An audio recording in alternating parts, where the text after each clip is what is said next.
Suplex City Limits for September 9th, 2017. Smokier than a forest fire. It's your boy, the King of Bong Style, Jim Vicious, and he once beat Sasquatch in a knife fight, my co-host.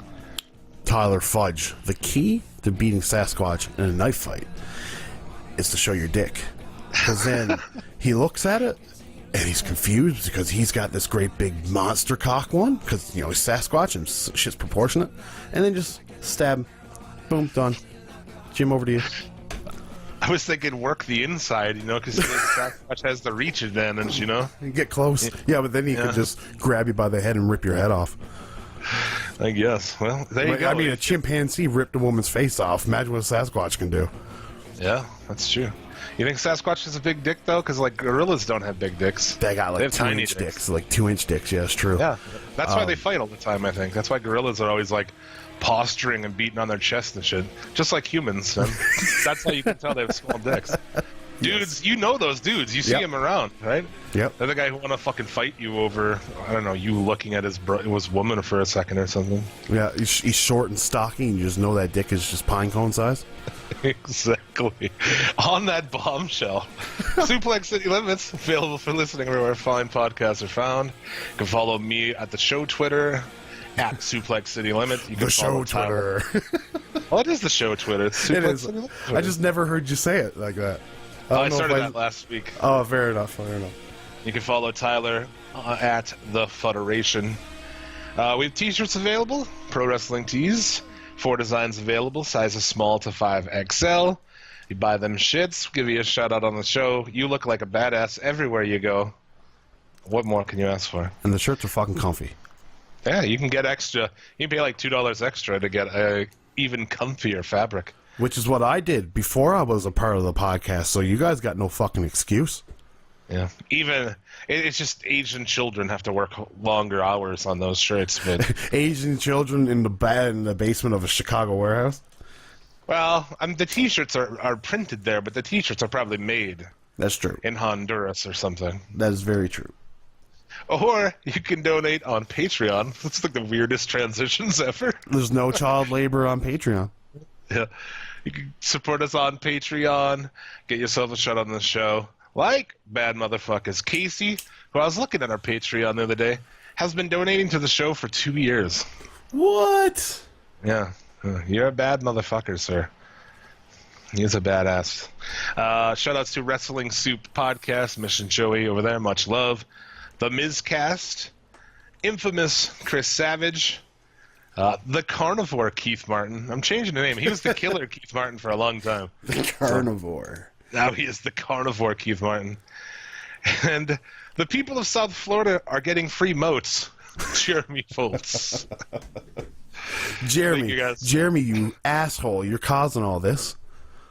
Thank you very much for donating to the show. Hurricane Foltz. Yeah. Hurricane Foltz. It's running wild. This week on the podcast of the Immortals, we get high as fuck and recap the entire week in wrestling as we do every week. So let's get into the high as fuck part is checked off the list. Ching. Done. Ding, ding, ding. Almost need a sound effect. Maybe like that. I was trying. Okay. Or I was thinking like when you get health on like Mega Man or something. Let's start it off with the week's news. This week in the news, GFW troubles everywhere. Christy Hemme gonna get very fat. Kenny Omega needs surgery. Over to you, Jim. I'm Jim Vicious, and this is the fucking news. Let's just talk about GFW up front. Yes. You mentioned it first. Shit show going on in GFW. A shit show if there ever was one, that's for sure. Jeff Jarrett is out on an indefinite hiatus after being drunk, I guess. People are saying that they think he was drunk in Mexico. That would explain something. Yeah, and they're also saying, too, that there was a situation months ago with Bob Ryder. Yeah. That apparently was a lot worse than perceived. Like it went a lot further than what everybody knew or something like that, too. And that was the catalyst behind it. And, I mean, while all this is happening, so Jarrett's out of creative now. So the creative team is like 3 guys. It's like Sanjay Dutt, Scott D'Amore, and Dutch, right? yeah. Basically, Who's Scott D'Amore again? Scott D'Amore was the leader of Team Canada back in the day. Remember that short, fat? He's from Toronto. Where did he ever write anywhere before? No. TNA. He was writing for TNA back then. Oh, okay. So he never wrote like with the WWE. I don't think so. No, he ran his own wrestling company. I think it was Can-Am Wrestling or something like that. Yeah. And then went to TNA with, I think a bunch of those Team Canada guys like Bobby Roode and them were all Can-Am talent, or Scott D'Amore talent at least. And I don't know about Dutch Mantel even being a part of that. I feel like we'll make the fucking dish and then like at the end let Dutch put a little seasoning on it. Exactly. You know what I'm saying? Exactly. That's what he should be there for. Yeah. Because he got fucking corny bouncing around in there. He's only an on-air talent, though, so I don't know. He's probably, he's going to keep some guy like Samoa Joe down or something, or Kevin Owens. Yeah, so for all of this, there's talk that Anthem is ready to sell. I guess they're hemorrhaging money. When has that company never not hemorrhaged money? Well, I mean, Anthem itself, no. But, yeah, buying Impact, yeah, that was a bad idea. It's like the rumor that they're ready to get out of the wrestling. They've been in the wrestling business for like 6 months, you motherfucker. Yeah. And what's the funniest part about all this too, though, is Jeff Jarrett was taken out of TNA, right? Mm-hmm. A company that he started. Now Jeff Jarrett has been taken out of GFW, a company that he once started. Yeah, it's almost like there's a trend happening here, isn't it? Yes. So it's like, maybe you shouldn't start any more wrestling companies, Mr. Double J. Oh, dude. That's all he knows how to do. That and, like, try to sell fucking shitty gold. Some fucking pyramid scheme. Somebody tried to get me on a pyramid scheme there last week. Yeah, weird. You said that. Oh, I did. Oh, fair enough. Fucking, that shit's crazy. People are dumb. Yeah. So yeah, it's GFW, fucking madness going on over there. Was there anything else GFW related? No. Okay. Just that everything is the city is burning over there. Yes, it's crumbling to the ground, if you ask me. All right. What else happened? PWG, they Battle for Los Angeles happened. Bola. No real point in talking about it because only 400 people saw it. So. Yeah. I'm awaiting my reel-to-reel copy in 6 months. So. Yeah. Please send me my digital, or sorry, not fuck it. I was like, I heard that they do have Blu-rays now. I was amazed. I was like, holy shit. Yeah, but it's probably only shot in 720. Oh, yeah, I'm sure. And put on a Blu-ray and just stretch to 1080. Do you think it would not even have been out of the ordinary for them to do like a VHS now? No. Like, I wouldn't be surprised if like they put out an event like, oh, this is going to be only on VHS. Yeah. And people will be like, that's so cool. Isn't a VHS supposed VHS? They're supposed to be like discontinued. I don't think anybody makes a brand new VHS anymore, or in like a year there won't be. I read that somewhere. Oh, I heard that the last VCR was made. Yeah. Yeah. I did hear that, but there's bands now that release all these like special edition cassettes. I know. And I know people that jump on that bandwagon too, and it's like, man, like cassette is widely known as the worst media. Well, it's not worse than 8-track, but it's That's true. It's better than 8-track. I think that's the worst delivery system of music ever. That's true. It sounds like fuck. What was inside of an 8-track? Tape. Okay, it was the same thing as cassette. Like, it was tape. Okay. Yeah, but way shittier quality. That's all I remember is like when we listened to 8-tracks as a kid. Yeah. It was outdated then even. But I always remember they always sounded like shit. Fair. I've never ever heard an 8-track. Yeah. Ever. Yeah, it's dog shit. Kenny Omega, as you mentioned, injured, having surgery. Yeah. I guess his knee has been fucked for a while, but it finally locked up on him. but apparently he'll be back for the pay-per-view for ROH in like 3 weeks. 14 days. Yeah, it's something ridiculous. So I was like, okay, fair enough, man. Yeah. Leo Tonga is set to take his place on the upcoming tour. So, Big Show is also being written off TV for minor hip surgery, and that's what on Raw basically. Oh, is he having hip surgery? Yeah. Can he fucking stop wrestling though? Could that be the end? That's fine. What do you mean you're not enjoying Big King Kong Bundy show? Big Show Bundy? Big Show Bundy?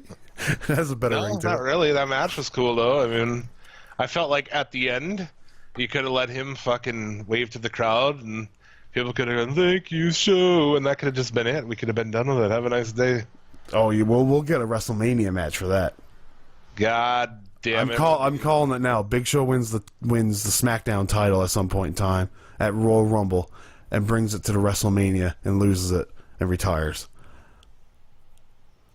Oh man, say it ain't so. They announced this week. WWE announced that, I guess for the first time ever, or at least the first time in a long time, they'll be running Christmas Raw, which means that Raw will also be on New Year's Day. Yep. Well, it's an unfortunate event, that's for sure. I thought it was pretty cunty. Yeah. And I said so on Twitter, and I got blowback from some people. I was like, really, dude? You think these people should have to fucking wrestle on Christmas? Well, not even wrestle. Travel on, like Boxing Day, all through Christmas, and not spend. It's Christmas is meant to be with families. Like I even feel bad for people like working at a 7-Eleven on Christmas Day. Yeah, I think it's bullshit, man. And like, well, back in the day, they used to run them and this and that. Yeah, that's back when you got a payday based on the house. So yeah, having a giant show in some stadium, fuck yeah, I'll work on it if I'm making scale. Yeah. You know what I'm saying? If I'm making money like of how much we get, a big ass payoff. These guys, it's just another day of work for their contract. And if I'm not mistaken, back then too, it was more of a territorial system, so you weren't far from where you were based. You know what I mean? You can't do fucking Raw and SmackDown the week before that. Let people go home through fucking Christmas and shit, and then pick up on Friday for your weekend house shows. Yeah, like on TV you could put anything. A best of. You don't even have to do that, right? I mean, you could just do, you could do like Christmas things of the history of Raw. Yeah, yeah. Or you could even tape an episode in advance and air it then, and just be a Christmas episode. Because who was watching it on Christmas? Nobody. I'm watching National Lampoon's Christmas Vacation, Christmas Story. I'll watch Santa's Sleigh before I watch Raw on Christmas Day. Oh, I'll probably end up watching it. Probably not live. Well, obviously not live. Well, no, I won't I be guess watching maybe it live. not. I'd rather watch a fucking a fireplace on YouTube than. That's true. I would. On Christmas Day, I would. Yeah. What else we got? New Year's, that's different. I'll just be hungover or something, right? And I'll just be laid down watching Raw. So that works. I just think it's kind of fucking whack. You're gonna make these guys work. Like, you could send them home for a week, give them some time off.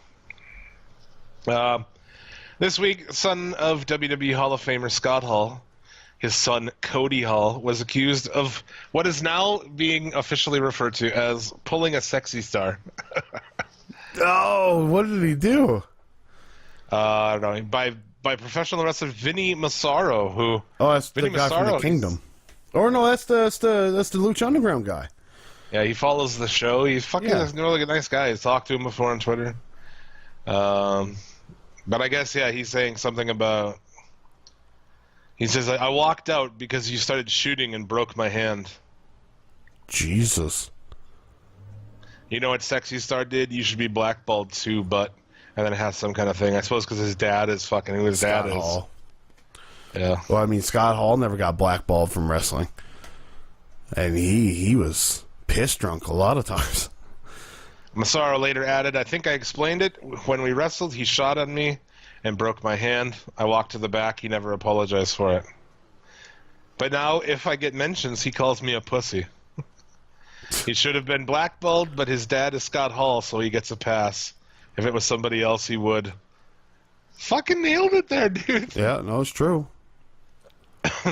This kid, I don't think this kid's much better of a person than his fucking dad is. Didn't he remember he stole money from Scott? Scott, then he goes and tweets it out like a fucking idiot. I didn't hear anything about that. Yeah, Cody stole some money from him at some point. He tweeted about it like a fucking idiot. Then he deleted it. Boy, that sounds like Colby Carino kind of stupid. I feel like it. I mean, if this kid was worth a shit, he'd be in fucking NXT, wouldn't he? Yeah. I mean, you wouldn't even need to be worth a shit to be a second generation guy in NXT. Right. I just had to watch fucking Caesar Bunani on a fucking episode of that goddamn show. Another episode of that goddamn show. That guy needs to go away. Caesar Bonani. But you can put Cody Hall in that place and you'll be better off. Yeah, I don't know how familiar I am of his work. I mean, I've seen him around, but he done stuff in New Japan. He was a part of the Bullet Club for a while. Very limited in the ring, but I mean, he looks good. You know, he has potential. But yeah, he's a tall fucker. Is he taller than Scott? Or no? Yeah. Oh, he's much taller than Scott. Wasn't Scott like 6'6"? Yeah, it's something like that. I think Cody's probably like 6'9". Big motherfucker. 6'10", maybe. Sexy Star was stripped of the AAA women's belt. So I think they were just forced to do it. Well, I mean, nobody's going to fucking fight her, right? So. Yeah, exactly. On the Sexy Star thing, Jericho. It's like I saw this news story and it's like, oh, Jericho says Sexy Star is now banned from his podcast. Ooh, because she can speak well. You know, her English is so good. Yeah, you're going to have that fucking broad who can speak like 5 words of English on your show anyway. Yeah. She could probably say hello, goodbye, dick, and sex, and other phallic things, probably.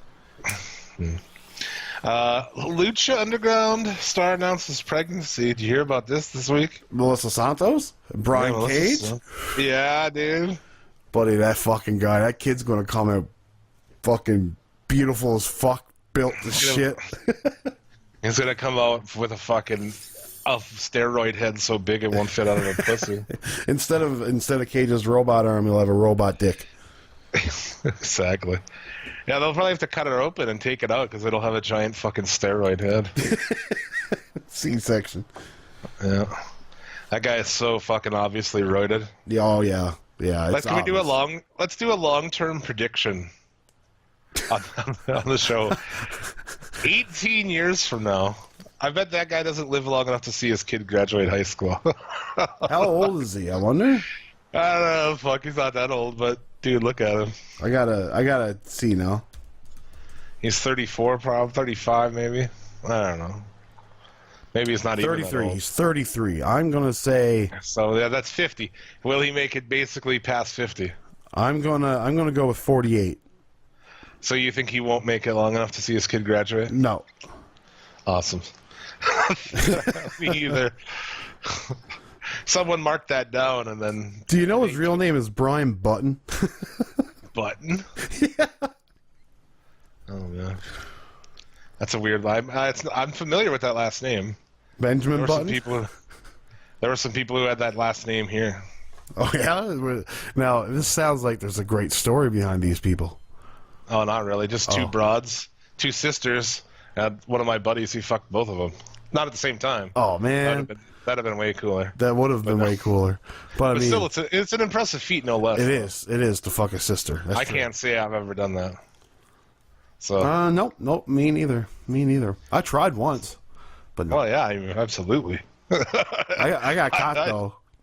Both definitely tried. Both of them seem. I didn't know they were sisters when I was trying it though, and they lived together. And then it was like, oh shit. Should have pulled a sleep fucking thing.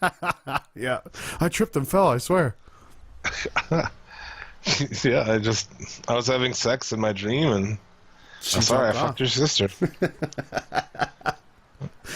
That should be a card, a Hallmark card. Sorry, I fucked your sister.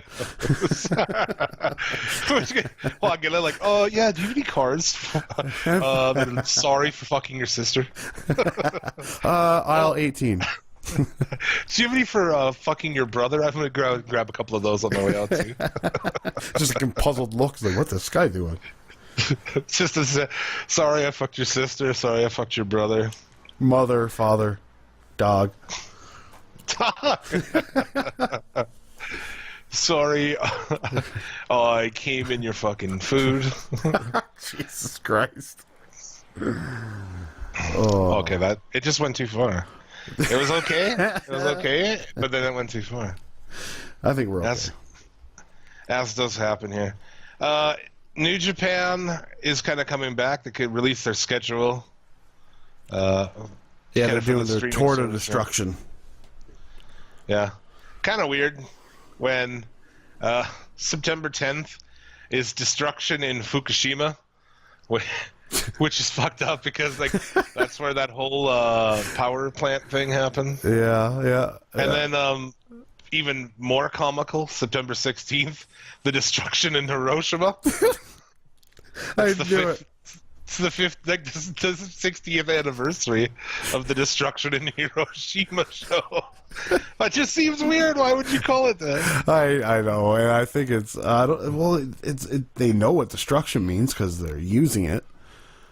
I just don't think they're putting two and two together, or maybe they just love it. It's just like Hiroshima. I don't know. I don't think fucking Japanese people think that Hiroshima was funny. No. You're right. Jesus. Oh fuck. That's great. That's great. So yeah, some of the names are kind of. Are these big shows? You're our New Japan expert here. I watch this shit. No, not really. When they do their big destruction, because they've already done one show and there was no singles matches at all. Road to Destruction. Yeah. But I think you get like 1 or 2 marquee matches on each of those shows. Yeah. And it's basically, if they did this all in one show, it would be a fantastic show. But it's spread over 3 dates. So I don't know. Yeah, those multi-man matches. As much as I try, I just can't find a reason to really watch them. Like some of them are really good. Like you get some of like the junior heavyweights in those multi-man matches, or if you can get the right combination of like Okada and Tanahashi, Naito, and whatever, you'll get yourself a good, very easy to watch match. But no, the singles matches are where it's at. Yeah, for sure. Former WWE talent and TNA knockout Christy Hemme has announced she's pregnant with 4 fucking babies. Quadruplets. Are you a fucking Labrador? What the fuck is going on, dude? That's why I said in the opening that Christy Hemme is about to become very fat. Because that is... Can you imagine, Dave? I called you Dave. Hey, Dave. You're as bad as Bob Connell. But can you imagine if what was I going to say? Sorry. No. I lost it. Yeah. Oh, can you imagine having 4 babies in your belly? Like, I eat some pizza and I get full. Yeah. I was going to say if I had some barbecue to put on them, I could get them down. Put the baby on the barbie. You're talking about eating 4 babies, right? Yes. Yes. Oh, okay. Yeah, I think so. I think I could do it. I've been dieting, but that diet has all been training for this one time. Oh, dude. To eat 4 babies. Quick food diversion. From here, I weighed in yesterday. I go to a fucking, like a dietitian, biggest waste of money ever. You go see this lady, and I walk in, and she weighs my fat ass, and then we sit there for like 10 minutes, and that's it. It's really dumb. I was at an all-time low, and then Mrs. Vicious' mom visited, and she made these breakfast sandwiches today. It's fry bread with bacon and eggs and cheese and a hash brown patty and shit in between 2 pieces of fry bread, dude. It is unbelievable. And now your all-time low has risen up. Oh, I probably gained 2 pounds just eating that, yeah. Oh. Well, I mean, you gotta live. Oh, yeah. Well, I was like, dude, I don't even do like a cheat day. You know, a lot of people do like cheat days. Yeah. I know myself. I think you and I were talking about this. I know that I could derail my whole week of progress in one day if I'm like, do whatever I want. I'll be like, it'll end up like that after they capture Tony Perkis in heavyweights. You know, where they party Yes. around the fire, like drinking fucking chocolate syrup and shit. Yes. Oh, just fucking suppers, tacos, pizza, fries, burgers, hot dogs, onion rings, and matzo sticks. Fuck Holy yeah. fuck. Named off a bunch of shit right there. Pizza fingers, chili dogs. Pizza fingers. Have you never had a pizza finger before? Not that they actually called that. Oh, dude, you've never lived, bro. It's like a spring roll, but inside of it is pizza. Sounds pretty good. It is. When pizza's in a spring roll, and there's pizza in the town. Yeah. What are the things you have up there? Pizza Pops, right? Pizza Pops. You guys have pizza Hot pockets. Pockets. Oh, do you have pizza pockets? Well, I mean, I don't know. We have Hot Pockets. Hot Pockets ain't the same because we got Hot Pockets as well. Hot Pockets! But Pizza Pockets and Pizza Pops are basically the same thing, only made by different companies. They're all part of the pizza family. Yes. Pizza Pockets are made by the same company that makes McDonald's fries. What the fuck? And Pizza Pops has the Pillsbury Doughboy. What the fuck has happened to this show?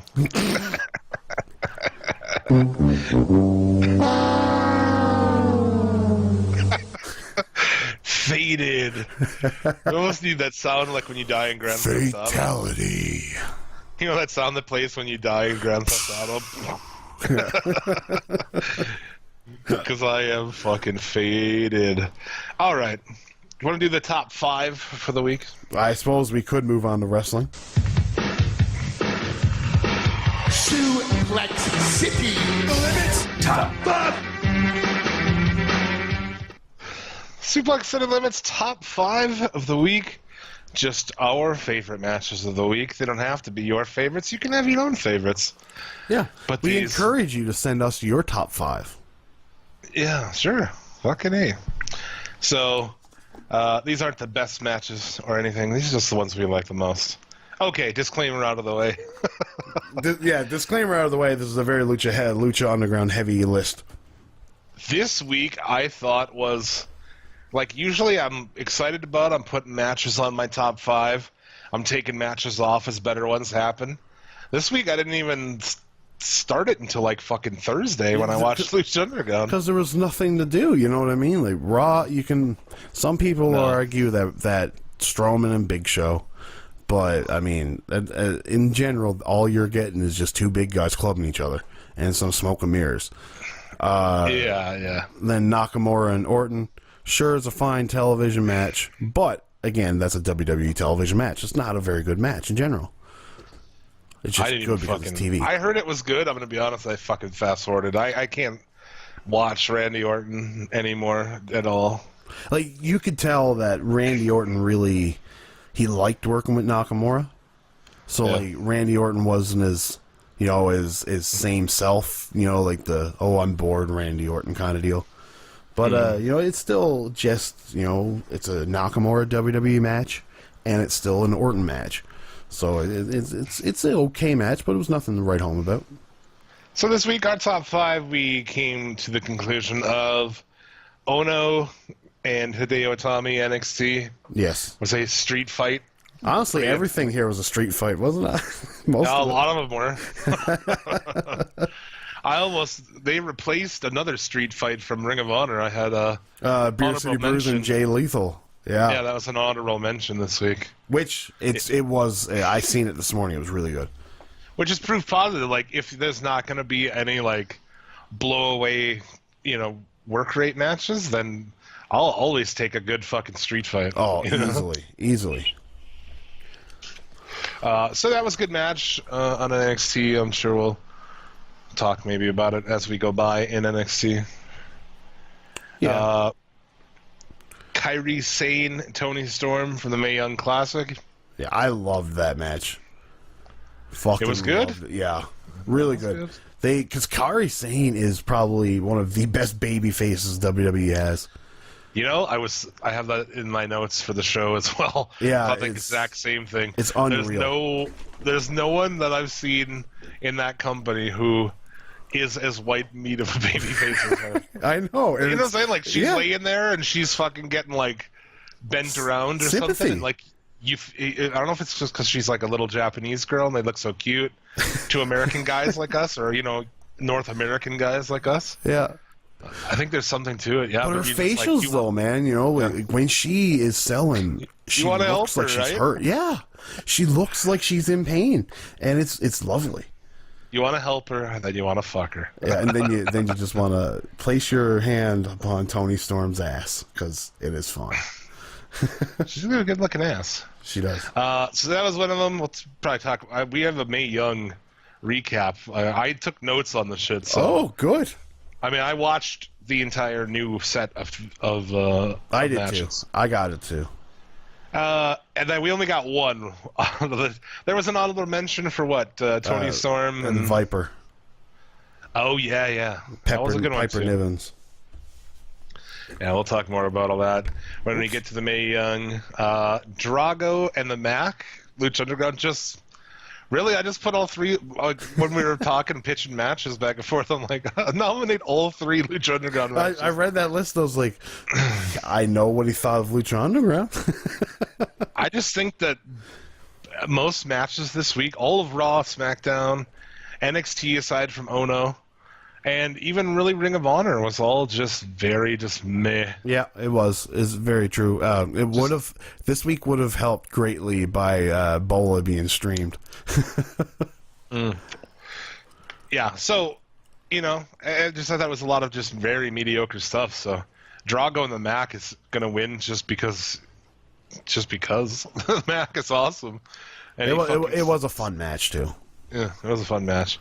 Cortez Castro, Joey Ryan, the 5-0 street fight on Lucha Underground. This match was awesome. My great googly moogly, Jim. This was the best match of the week. I'm telling you. This is one of the best street loved- fights I think I've seen in a long time. I agree. That match was spectacular. I loved every last thing about it. And if you would have, on paper, when I seen Cortez Castro versus Joey Ryan in Street Fight, I was like, I don't think I'm going to watch that. Yeah, and then awesome. I watched it, and it was absolutely brilliant. Loved it. I like this here where we touch on them a little bit, then we'll pick them up when we get to the shows. That's a good idea. Yeah. All right. I guess really we're kind of recapping Lucha Underground right now. We are. What the fuck? And then I just threw in Matanza versus the Rabbit Tribe because it was super fun. It was a fun match. It really was. Yeah, Rabbit Tribe is awesome. A lot of fun spots in that match, so there you go. That's the top 5 for this week. Our top 5. The top 5. What do you want to get into now? You want to talk about some Raw or something? Might as well. Oh, sorry, I cut you off. All good.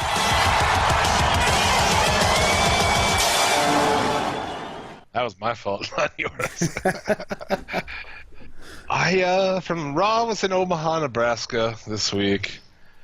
I really don't have much to say about any of these shows. There were, in my mind, 2 things happened. John Cena and Roman Reigns cut a promo, and then Big Show and Braun Strowman had a cage match. Everything else was just run-of-the-mill garbage, if you ask me. Wait, Cena and Jason Jordan opened the show. Oh, right. I totally forgot about that match. Yeah.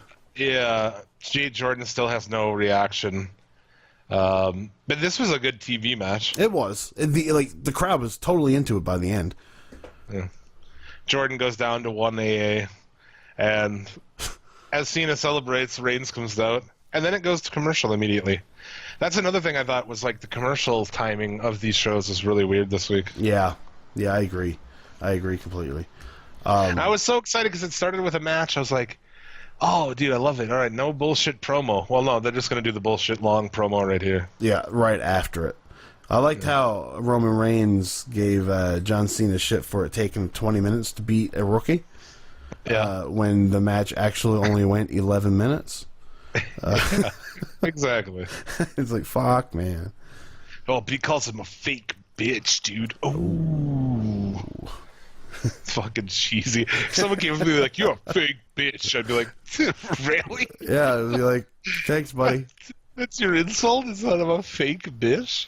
Yeah, it's like being fat and somebody coming up and calling you fat is like, oh, good one, man. Never heard that one before. That's a really good one. Oh, fuck.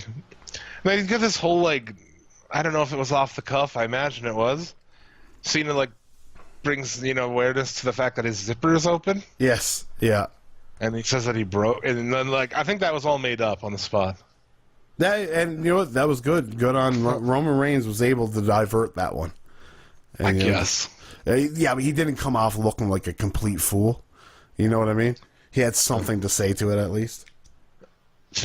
What else is he going to say? What's he going to say in PGW program? He's like, well, if you had a dick as big as mine, right? Like, what's he going to say that? No. It's sad that the bar is so low that him saying something back is like, well, he said something. Yeah. At least he didn't just stand there like a fucking idiot like he usually does. So true. So true. Yeah. What else do we get? Dean Ambrose and Seth Rollins on commentary while the Bar defeat Slater and Rhino. Woo! Mm-hmm. Jesus. We did get that Jeff Hardy and Miz Intercontinental match, which is a passable TV match. Yeah, I agree. It was, but that's all it was, though. That's all it was. They kicked out everybody except for Maurice. Why didn't Maurice help him cheat to win? I don't know. They just gave Miz like a clean win. Yeah, Maurice, I don't know. They've dropped the ball a few times on that. Like that one time where if he got DQ'd or something like that, he could, or whatever, and the obvious thing was Maurice could go and just attack Dean Ambrose. Or attack The Miz, slap The Miz, and the match is over and he's DQ'd. So it's... WWE cliched idea that I can't stand, number 457. Emma and fucking Nia Jax. Was it Emma and Nia Jax? Yes. They basically get added. bitched. They get added to this fucking match to make it a 4-way. After bitching to Angle about being in the 4-way, and they're like, okay, well, if you win this tag team match, you can be in the 4-way. Like, did you not notice that at the beginning of Raw, they plugged for the first time that it would be Sasha Banks versus Alexa Bliss? Yeah. Why would you even plug it if you knew you were going to do this? Yeah, it's really dumb.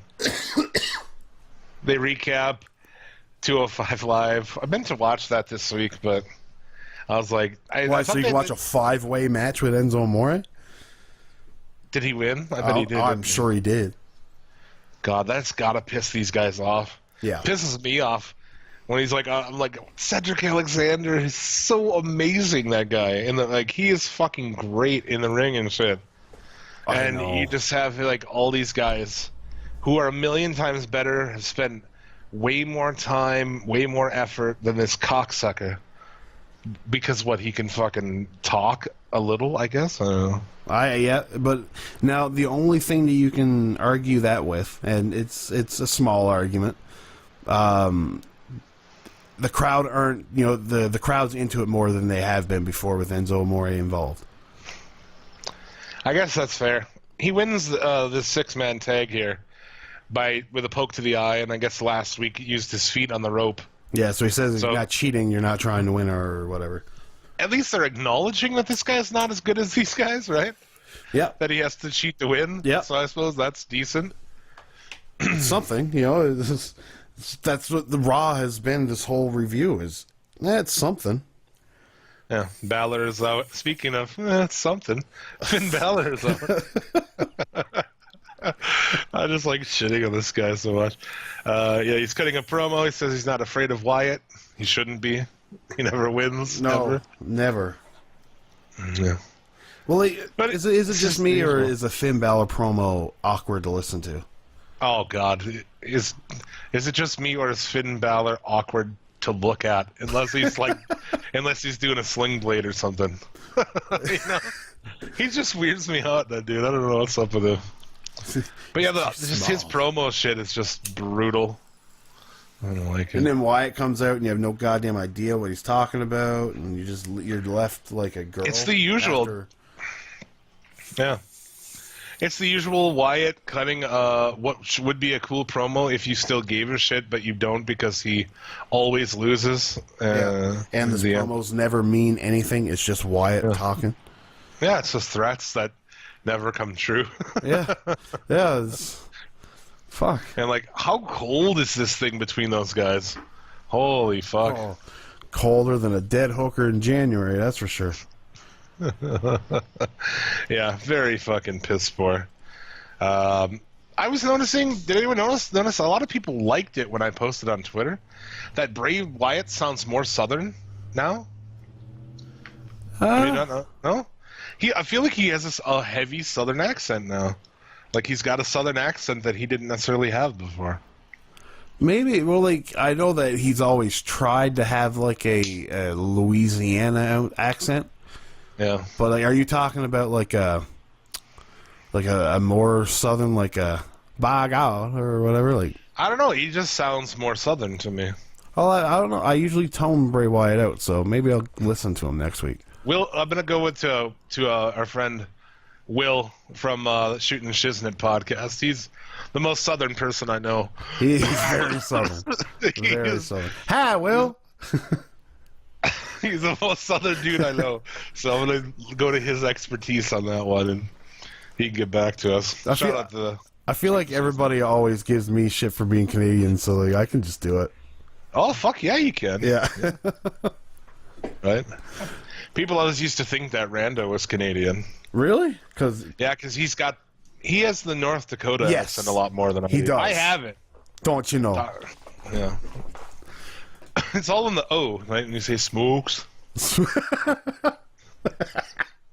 People do talk like that. Yeah. Like the movie Fargo, though, it's not. I mean, that's over the top. Yes, and that's what I always think of. That's more of a Minnesota thing. People in Minnesota do talk like that. Oh yeah, you're right. Because like yeah. Because How I Met Your Mother, Marshall's parents are from Minnesota, and they sound Well, the Coen brothers are from Minnesota. They're not even from the Fargo area. They're from somewhere else in Minnesota. Fucking posers. Fucking posers. Yeah, we had this women's 4-way match. I just don't care. But yeah, they win so that they can make it a 4-way. So Nia can win it at No Mercy and then lose it to Asuka shortly thereafter. As soon as she comes up. Yeah, exactly. Renee did an interview with Braun, who should never do interviews like that anyway. No, he's upset that Angle put him in a cage match. Isn't it fucking just... Why does everybody have... We talked to death, I guess. It's not even worth it anymore, but why does everybody have to be the same template? You know? Oh, yeah. Everyone has to talk. Nakamura, you have to go out and talk. And then Tommy has to go out there and talk. And Asuka has to talk all the time. Yeah, I mean, Asuka's much better at it than Tommy and Nakamura, though. that's one thing she's got. But no, it's just, there's a time and a place. You know, there's a fine line. Like Nakamura can get by with like 5 words. You know what I mean? Tommy, I've never been compelled by a Tommy speaking. But yeah. Oh, yeah. That's why it's like, you know, the monster guy, Braun, should not talk. He doesn't need to. No. He's got the I'm not finished with you and his roar. That's all he needs. It is all he needs, yep. dude. Yeah, and it should be if they tried to get an interview with him, you know, now the interviews are just kind of like, you know, back in the day it would be like they're coming up to people in the back and having an interview, you know what I'm saying? Yeah, now you got the beast tamed to stand in one spot there and coordinate with you, and it just doesn't make sense. It makes them look like they're not so rough, you know? Yeah. And the way, and there's the words that he says, you know, someone writes this shit for the guy, and he sounds like, you know, he doesn't sound like a fucking guy like that. I don't know. It just sucks. I agree. A weird segment backstage with some cruiserweights and your boy Adrian Neville walks in. Sorry. Lance Levine liked that, and he's like, dude, do it again sometime. So, the Aaron Neville. I'm like, dude, you know that nobody got that joke except for, like, you? Like, 2 people, like, know who Aaron Neville is. I'm only getting it now. Oh, fuck. Then they had the Tex out there strengthening the ring. Oh, yeah, a.k.a. just rubbing metal poles. Just like jerking them off, just heating them up. And despite the fact that they had, like, fucking, 32 4 of them Mexicans or and 2 other guys in there earlier. just jerking off everybody. Oh, I guess I missed that Rollins and Ambrose defeated Gallows and Anderson. Yeah, you did too. We never even talked about that. Pretty shitty. That was a good match, I guess. Whatever. I just don't care about any of this. I don't know, man. I'm sorry. Dude, I don't even have it in my notes. Yeah, I don't even, and I always say I don't want to be that dude, because when Raw or SmackDown does have cool shit, we come in here and say it, but there's not cool shit really happening right now. No, and like, I'm already tired of the Dean Ambrose Seth Rollins thing because they've got nobody to face, and it's just like it's the same shit over and over again. And yeah, if you can get those two. And I don't think they're really tag teaming, like, why aren't these guys doing more? Yeah. Like, actual tag teamy shit. I agree. There's really no team aspect to them. Yeah. I don't know. We'll see what... They only have a couple tag teams, dude. They only have, like, the Hardys and Gallows and Anderson. And Sheamus and Cesaro. That's it. Well, they got Heath Slater and Rhino. Okay. We've seen that this week as well. So that's 5 teams. I mean, yeah, they have the Revival, who one of them's out. Yeah, but I mean, they're not building up any teams. You know what I mean? There's just Rollins and Ambrose and the Bar. The Bar. That's true. That's it. Yeah, they don't know how to keep a few people hot at the same time. No, that's true. And you got 3 hours and they can't do it. It's absurd. You can take a tag team that has been, shitty, have them beat a bunch of other tag teams, and, like, work up and, like, well, these guys are hot right now. And then you can bring them into the fucking scene. God damn it. You're WWE, man. You did this before, a long time ago. Fucking bullshit! Exactly. And then Big Show Bundy and Braun Strowman. Why, okay, good cage match, sure, but why were they in a cage match? Right, because so the ref can't fall out. Is that it? Yeah, because like last time, well, the ring collapsed, so this time let's put a bunch of fucking fence on it. Yeah. Put a fence on it. And, Jim. Put that cigarette out. Oh, dude, I don't know. Surprisingly good interview, though, from Jack Cohn, the referee. I liked it. It's probably like a better promo. Definitely, Jim, definitely a better promo than this. I'm going to come on you like nobody's ever come on you before. Oh, that's great. Magnum what is that from TA. again? Magnum that is TA. that Magnum TA. Yeah, I saw that. That's fucking great, man. I seen that on Botchamania, and I was like, oh my god. That's the greatest thing I've ever heard. I'm glad to have it in the repertoire. There you go. So yeah, that was Raw. I mean, dude, Big Show elbow off the top? What the fuck? Yeah, That's and a then good you one, got too. Yeah, and then you got Booker T talking about how he used that as a finisher in WCW. I don't remember that at all. I just remember using the choke slam.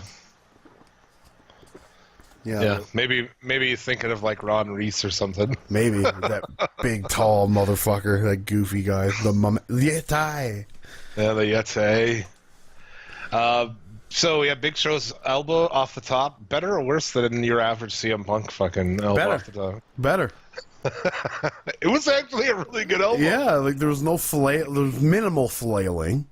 Where like CM Punk, when he does an elbow drop, he looks like a goose that hasn't learned to fly yet, trying to fly. And it's just like, like, or maybe like a semi-retarded goose doing it, But, that's CM Punk. Big Show was just like, I don't know, like, I pictured that's how a gorilla would deliver an elbow drop. Yeah, So, pretty much. yeah. So yeah, that was your Raw. I guess let's talk about SmackDown. I fucking hated it.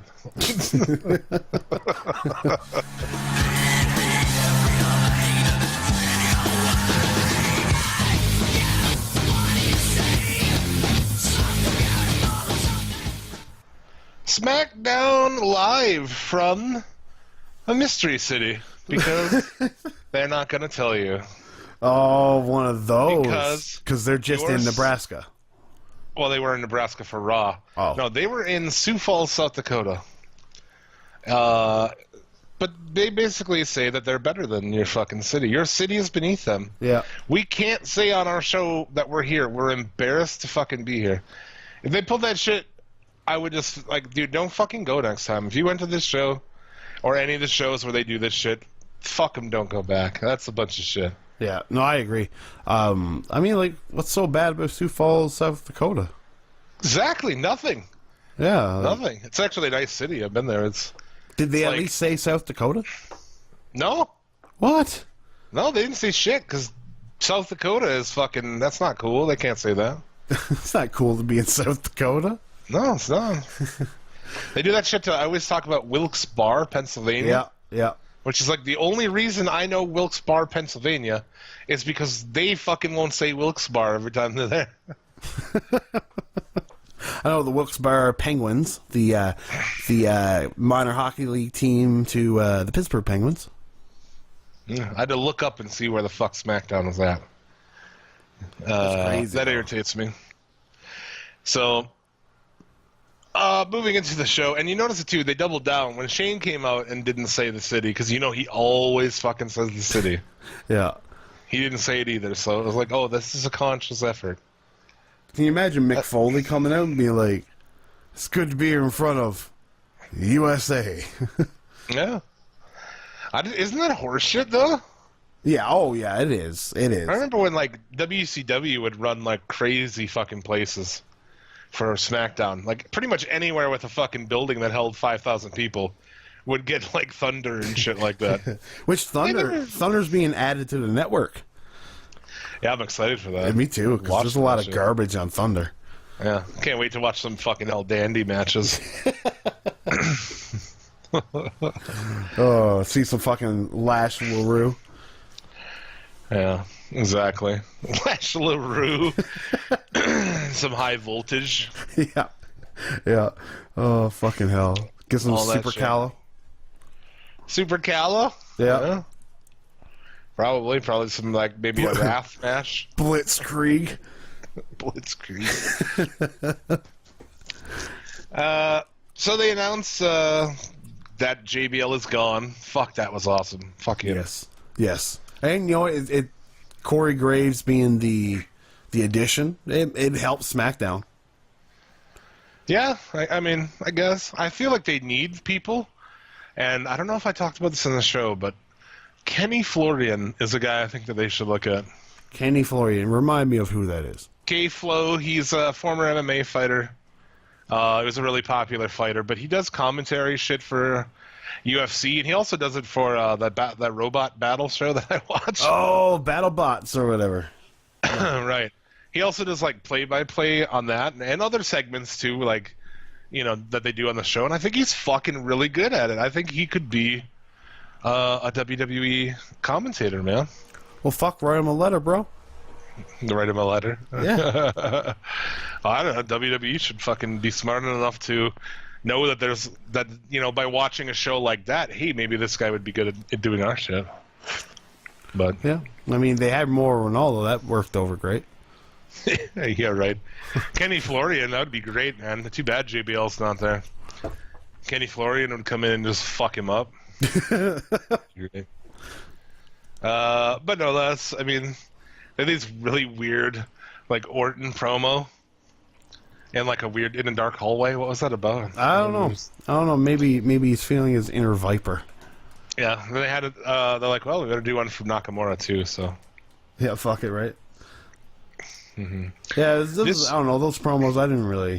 It was nothing to me. No. Is this anything? No, it's not. And then we just get into this whole bullshit. I was keeping tabs on how long, I took timestamps on this show. That's how pissed off I was. But this whole opening thing doesn't really matter, right? Carmella interrupted by fucking Owens, and Shane comes out, and I don't know, dude. Carmella and Ellsworth break up. And Owens says that... Oh, wait, that's later. My No, bad. Shane's family would have been better off if he died in the helicopter crash. It's so weird. It's like, when they try to do shit like this, it's so unrealistic, Yeah, Like, I mean, I don't get it. There's not too often you hear somebody say those words. But Remember when one of the Bellas said to the other one, I wish you died in the womb. It's like, nobody would ever fucking say something like that. It's just weird. I've said that before, actually. I've told a girl once that this is a bad story. I'm going to say it anyways. This chick, her mother had died of cancer like a couple years before, and no, it's not gone that far. I was just mad at her. I was a little mad, yeah. And I told her the best part of you ran down your dead mother's leg. Yeah, that didn't go over too well. I kind of felt bad for it after, but I said it. It's over now. But Well, it's over now. So yeah, Oh, man. so like I get what you're saying, but I mean I'd say shit like that if I was mad enough, I suppose. I guess. Shane loses where he is in the script. Owens has to off-mic help him. Really piss poor. Do you see that? Did you catch that? Yes. God damn it. And then Brian is out, and after they brawl, and they're making this out to be a big thing. Like, I don't know, I don't get it. It's whatever. Yeah, I mean he was comparing how when the Miz had his run-ins with Brian Yeah, right. kept the level head, but Shane, he can't put it aside and stop beating up Kevin Owens. We've seen this coming for like a month already, and they still haven't made it. I was like, oh, they're going to make it official now, but they haven't yet. No. They just end up suspending Shane, and Vince McMahon's going to come next week. Yeah. Vince McMahon, who's sitting backstage right now, is going to come. I don't know, do you think he went to South Dakota? He's probably like, fuck him. Fuck South Dakota. I wouldn't. I'd be surprised if Vince spends a lot of time at SmackDown. Honestly. Yeah. Well, I know he doesn't go out to the West Coast much anymore, but he probably still goes to places like that. He might. Yeah. He might. I'm sure they ran a house show in Rapid City, so they can go see fucking whatever the fuck that is. I'm so baked I don't even know. How do you know what Rapid landmarks. City is? What the fuck is Rapid City is where they got the four faces, Mount Rushmore. There you go. Oh, that city's called Rapid City? Yes, sir, it is. That's a fucking stupid name. What's so rapid about it? At least Grand Rapids has Grand Rapids. Yeah, I don't know. Rapid City is just like the rabbits fucking like just they're rampant all over town, or like what? I don't know, dude. I'm just fascinated by that stupid name. We got ourselves over with people of Sioux Falls, South Dakota, but now we've lost Rapid City, South Dakota. Rapid City is like fuck that Canadian son of a bitch. The worst place I've ever been in South Dakota is a place called Belfouche. Belfouche.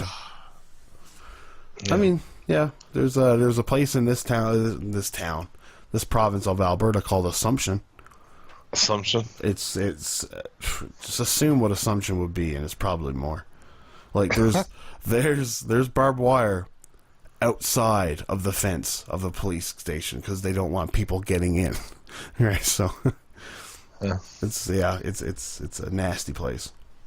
So 20 minutes into the show is where you get your first match of the night. It's Natalya and Carmella. It has about a minute of TV time. Yeah, Because it immediately goes to commercial. It starts, goes to commercial, comes back, and is over. Immediately after it gets back. Yeah. And so this causes the breakup, or, what you would think would be. Yeah. And that's the segment ends at 30 minutes into the show. 40 minutes into the show, Dolph Ziggler comes out.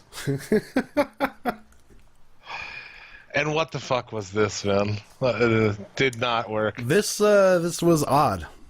They didn't He comes listen to out what I as said. Ziggler Yeah. with the same music, then goes back, comes out as Cena, Randy Savage, and then does Naomi. And it comes out with fucking Dinsmore's wife. That's his wife. Nick Dinsmore? Yeah, that's who that chick was. It's his wife. Eugene's wife? Yeah. Huh. 2016 Mrs. South Dakota. Huh. Well, That's well, good for him, I guess. a bit of trivia for you. Good for him, I suppose. Not bad for a guy who played a retard on TV.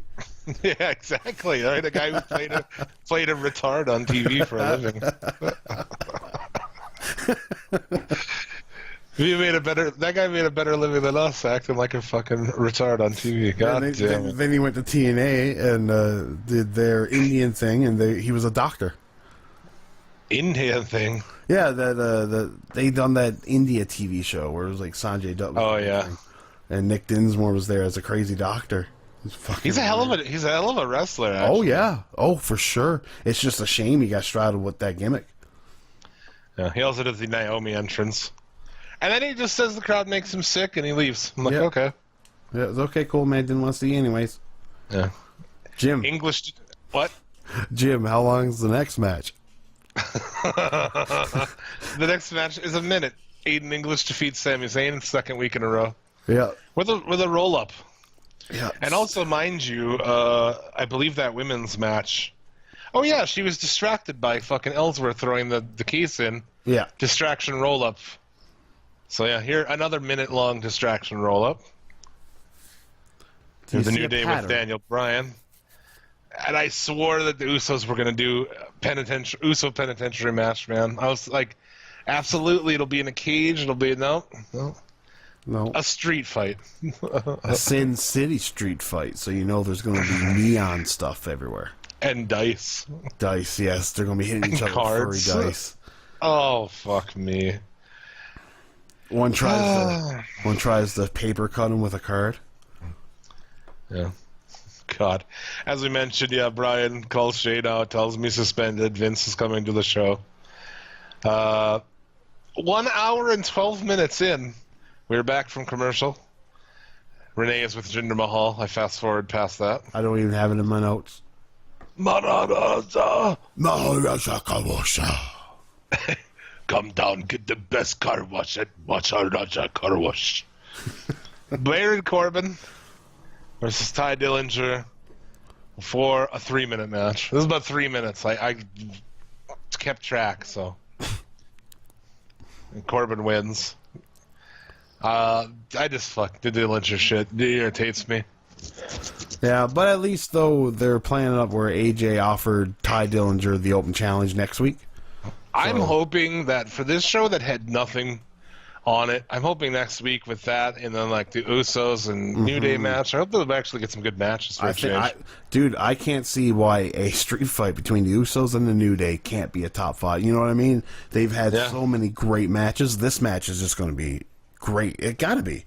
If it's not, then well, they're probably fucking with it a little bit, but maybe because it'll have commercials in the between it. see, I don't get commercials. Yahoo! You don't get commercials? I don't have cable. Oh, the way you watch, you don't have commercials. No, it just blends. It's still irritating when matches go to commercial. Yes. Which is why like other shows are smart enough not to do it. But they do it even on NXT, those cunts. I know, and there's no commercial. It's just a WWE ad. Now 1.5 hours in, Carmella and Ellsworth backstage. They make out. And then she slaps him. I don't know. Yeah, it's like, okay, well, Ellsworth, I'm jealous for Ellsworth, I must say. Yeah, this is great. Nakamura and Orton. It starts at 1:44, and at 1:46 goes to commercial. How fucking crazy is that? How are you going to start a fucking... Oh, this is important. This is the main event. And just 2 minutes in, you're going to go to commercial. Yeah. At least when they did it before, JR was apologizing for doing it. You know what I mean? Like, JR would make it play off. It's like, I'm sorry, guys, but they're telling me we got to do another commercial, blah, blah, blah, right? Yeah. But now it's So just like, hold on, guys. This match will be right back. we're back at 1:49. Okay, so that's 3 minutes. That's longer than the match was before it went to commercials. Of commercials. 3 minutes of commercial. And you're back just in time for a long-ass headlock spot from Orton. Like, dude, do the fucking long headlock during commercial. Don't do it when it comes back. Holy shit. Well, like, or at least when you're coming back, that's where the headlock gets broken. You know what I mean? Right. Well, yeah, you're using logic, and we don't use that around here. Nakamura gets the win clean, so that's nice. At least.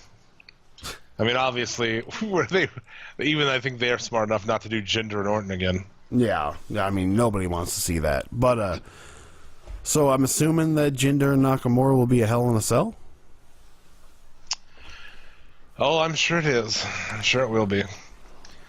He must really wish he could fucking work with somebody good. Like, you know? I think it's a good Nakamura?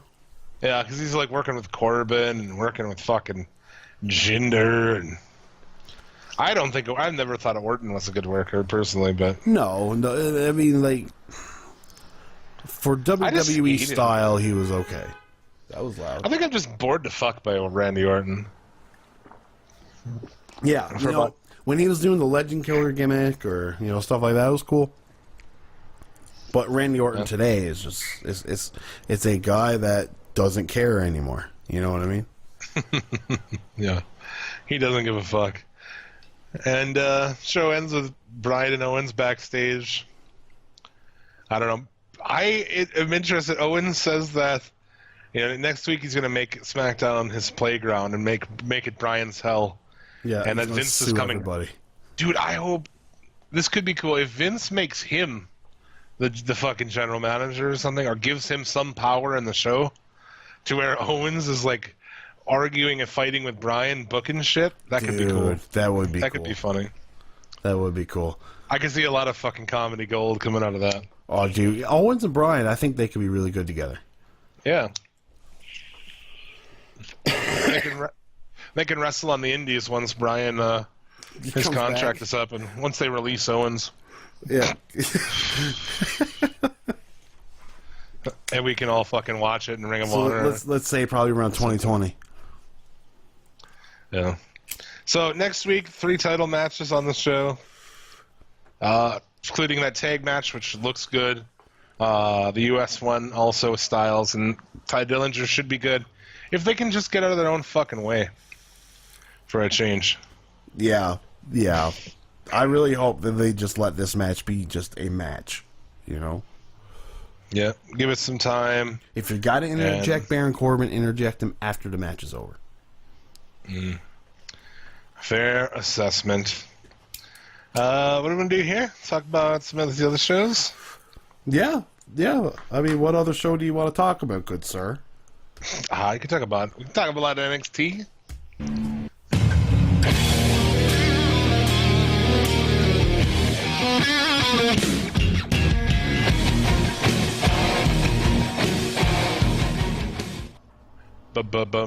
Baked. Baked. Yes, weed is a good. Weed is a good. I'm a baked. I'm a baked.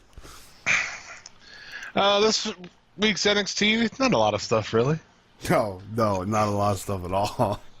Cien almost defeats Cesar Bonani. I fear the day that they push that fucking guy. Oh man, but you know it's coming. You just know it. I fucking hate that guy. I do too. He sucks so bad. Velveteen Dream interview, huh? Yeah. You miss Regal being really pissed that people aren't fighting in the ring. Yeah. Says that the Ring of Honor boys need to fight in the ring. Yeah. So they can be part of NXT. They just have to fight in the ring. So Lars Sullivan, who does a 3-on-1 match. Yeah, three unnamed opponents. Yeah, they were such jobbers they didn't even name them. No. But yeah, no, it's fun. Lars Sullivan, he's got a good gimmick, he's got a good look, and he just Against guys like this, he really comes off as a fucking monster. They should have waited just a little bit longer to take that fucking gland out of that guy. Yeah, give him a little bit more of a Bigfoot Silva look, a little rough around the eyelids. Well, a little taller, because he's not. He looks like when he walks out, you're like, oh, that guy looks, because he looks like a giant. But then he's like, oh, he's not really that tall at all. No, Like, everyone's as tall as him. I mean, I'm sure he'd rather his quality of life. Oh yeah, he looks like a fucking Cro-Magnon, man. Oh yeah, he's the missing link for sure. He's not as good as the missing link. The missing link was fucking way cooler than him. I mean, biologically, he's more the missing link. God damn it, not wrestling. Not everything is about wrestling. I'm talking about the real missing link, the link between apes and people. Amen, brother. Not a weird fucking southern wrestler who painted his face green. And had weird patches of hair. Fuck that. That gimmick's crazy, dude. Oh, it's so weird. Anytime those old boys want to sit down there and talk about, like, well, wrestling on Lucha Underground, they fucking... You guys had the missing link. Get the fuck out of here. Yeah, exactly. The Bashton Booger. Oh, that was fucking awful. It is. But they did it. Jose comes out after this match, and I guess we're going to have, a match between these guys. He talks about how Sullivan attacked him at TakeOver, and Jose attacks him, gets beat down. So, are you ready for a hot No Way Jose and Lars Sullivan fucking angle? I am not ready. I am not ready. Gargano has an interview when fucking Sabatelli and whoever that other asshole is, you know his name, don't you? Fuck that Riddick shitty... Moss? No. Oh, that's him. That's him. The world's shittiest tag team. Yes. That's what they wrestle as, I think. WSTT. Yeah. They are the fucking worst, those guys. The Tino Sabatelli guy, fucking just, He's so annoying to even look at. They suck. And next week, Gargano's gonna wrestle one of them. I don't fucking know why. It's going to be a disservice to Gargano, that's for sure. It's like, is this what you got going on, dude? Like, why would you bring in a guy as talented as Johnny Gargano, do all this shit, and then just waste time having him work a green piece of shit? Yeah. For no reason. It's like, it's fucking stupid.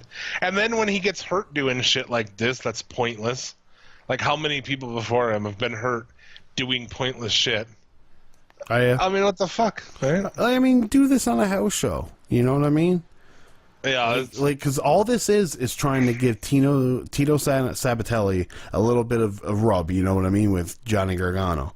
And it's just like, well, let him, work with him on the house show circuit, and he can get a feel of how he works and take it from there.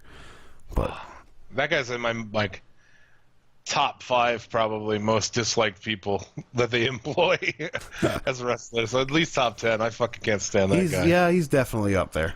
Definitely up there. A fucking dummy. Fucking dummy. Yeah. Sometimes call it the less offensive way is more entertaining, right? Yes. Sometimes I'll just call things on here. I'll just call it poop. Yeah. It's like it almost has more impact me calling it poop than me calling a pile of fucking shit or something, Yeah, no, I agree. Oh, fucking hell. Weird how that works. I got a promo video for Sonya Deville. She comes out and takes on Zeta. Yeah. Who they say was in the Mae Young Classic. Must have been eliminated in the first round. She was eliminated in the first round. Yeah.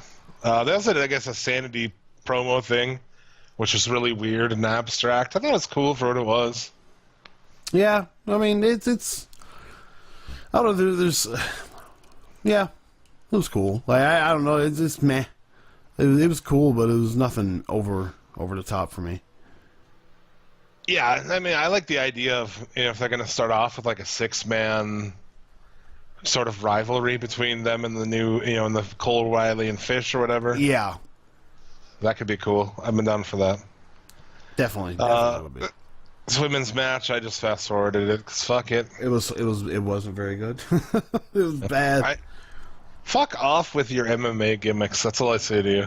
And we'll get into the Mae Young Classic after this, I guess. But yeah, fuck off with your MMA gimmicks. Birch and Lorcan, do you see this? They're like tagging in a ring, kind of. Yeah, like the Progress Wrestling owners. Oh, was that who was? That's who they were. No, they were ringside behind William Regal. That's interesting. What does that mean? I don't know, but it's a weird eclectic group of people. You know what I mean? Yeah, it's just weird. Yeah, saw Birch and Lorcan tagging, which is like where we kind of were all saying like that would be cool if they did after that angle where they were working back and forth with each other. I think they'd be a great tag team. I'd be all for it, man, and they need it. They need tag teams, so. Yeah, Ruby Riott needs to find a partner for next week to take on the Aussie cunts. Yeah. That's going to be an exciting match, hey, Jim?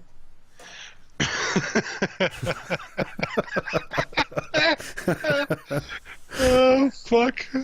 The delivery of that was great. I tried to sound as serious as I could. That'll be fucking awesome, bro. I like Ruby Riott, but the Aussie cunts suck. Yeah, they do. They do. I don't know. It's like the more your opinion has grown on me on how they're not even good looking, because now I see Billy Kay and it's just like you just look like a duck. It's like everything's just so compact and squeezed. It's like I don't think either of them are. I mean, I'd fuck them. Don't get me wrong, but I don't think either. I want to say that to my girlfriend one time. She's like, "You think that chick's good looking?" And I'm like, "Nah." She's like, "You wouldn't fuck that chick." I'm like, "Well, yeah, I'd fuck her, but she kind of like didn't get, she didn't get it. I don't think like women understand that, men. No, I'm like, no, that chick's not attractive. No, I wouldn't fuck her. Yeah, of course you fuck her. Yeah, I mean, come on, right? Like, why wouldn't you? It's a warm place. Oh man, what else we have on here? Oh no, and Tommy Street Fight. Yes. Which was a good match, They had a bunch of cool spots. It was just, I liked it. The best low blow in the world by Cassius Ohno. Yeah. It was good. Great. I thought it was a fun match. They can work together. Yeah, go ahead. Sorry, it keeps the feud going too because he did low blow him, and it's kind of a cheap shot way to win. But yeah. Didn't Tommy poke him in the eye like right before that? Well, yes, but Tommy's the heel though, right? So nothing he does is bad. I suppose. And for being a street fight, there wasn't really any like weaponry. I don't think we've ever seen a big full-on street fight in NXT, have we? I don't know. Not that I recall, I guess. I can see not wanting to go crazy. Yeah. Yeah, let them, if they're going to go crazy, do it up on the main roster. And then to close the show, Regal brings out Asuka. Announced that she's in negotiations with Raw and SmackDown. I'm almost positive she's going to Raw. Yeah, I'd hope she went to SmackDown, but... Oh, dude. I feel like if you put her on SmackDown, you're going to end up with, two champions being Japanese people who can't really speak English very well. Yeah, it could be an experiment, too, Because I know you want Nakamura. It spreads it out then, right? I mean, if people are fans of them, maybe you get a Japanese audience if they're on the cards separately, and I don't know. I see her going to Raw, but you never know with these guys. That's true. They have the entire women's division out on the ramp, and Ember Moon comes down and gives her a hug. I'm like, okay. I thought she was gonna fuck her up, maybe. I don't know. Didn't happen. No, yeah. I mean, I was okay with it. I took it for what it was. It's a send-off. Oh, I didn't have a beef with it. Yeah, it's a nice way to end the show. I take it back. I did have one beef with that. Let me get in that spotlight. Yeah, let me. I got some flowers. Look, why are you here, you motherfucker? He's always gotta get out there and fucking be in the spotlight. Yeah, like Mae Young Classic. He's all over that. Yeah, you and your motherfucking bitch. What's up? We don't have a song for the Mae Young, do we? No, I don't think we do, Jim. No. And I am sorry, but I don't have one. Well, we Mae didn't Young, plan. Mae Young, Mae Young, Mae Young classic. Mae Young, Mae. Probably was a prostitute. I don't know. She stole some money from some dudes. Oh, shit. Gave hand jobs in black and white.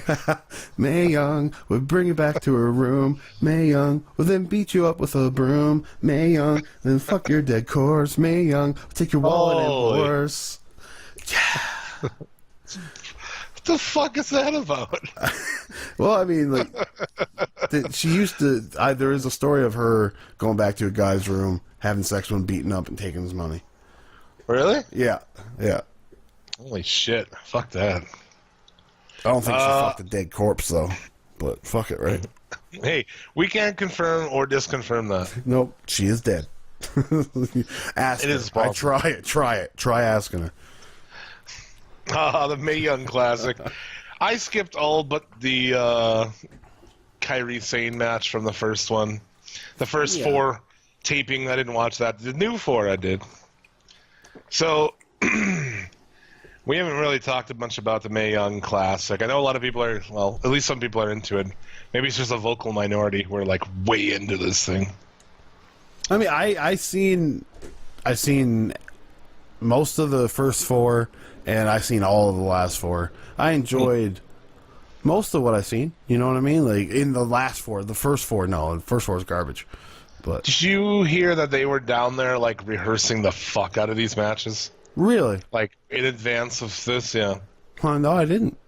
I've heard that. That's been going around this week. That, and whatever. I don't have a beef with that. I mean, but eventually you're going to have to go on tour and, you know, have Call a matches match. more on the fly. You're not going to be able to practice every match you have fucking for weeks down at fucking Full Sail. No, and which was a detriment to Sasha Banks and Charlotte and all those guys that came up where they, you know, they were reciting that Bailey Sasha match was probably rehearsed for a month.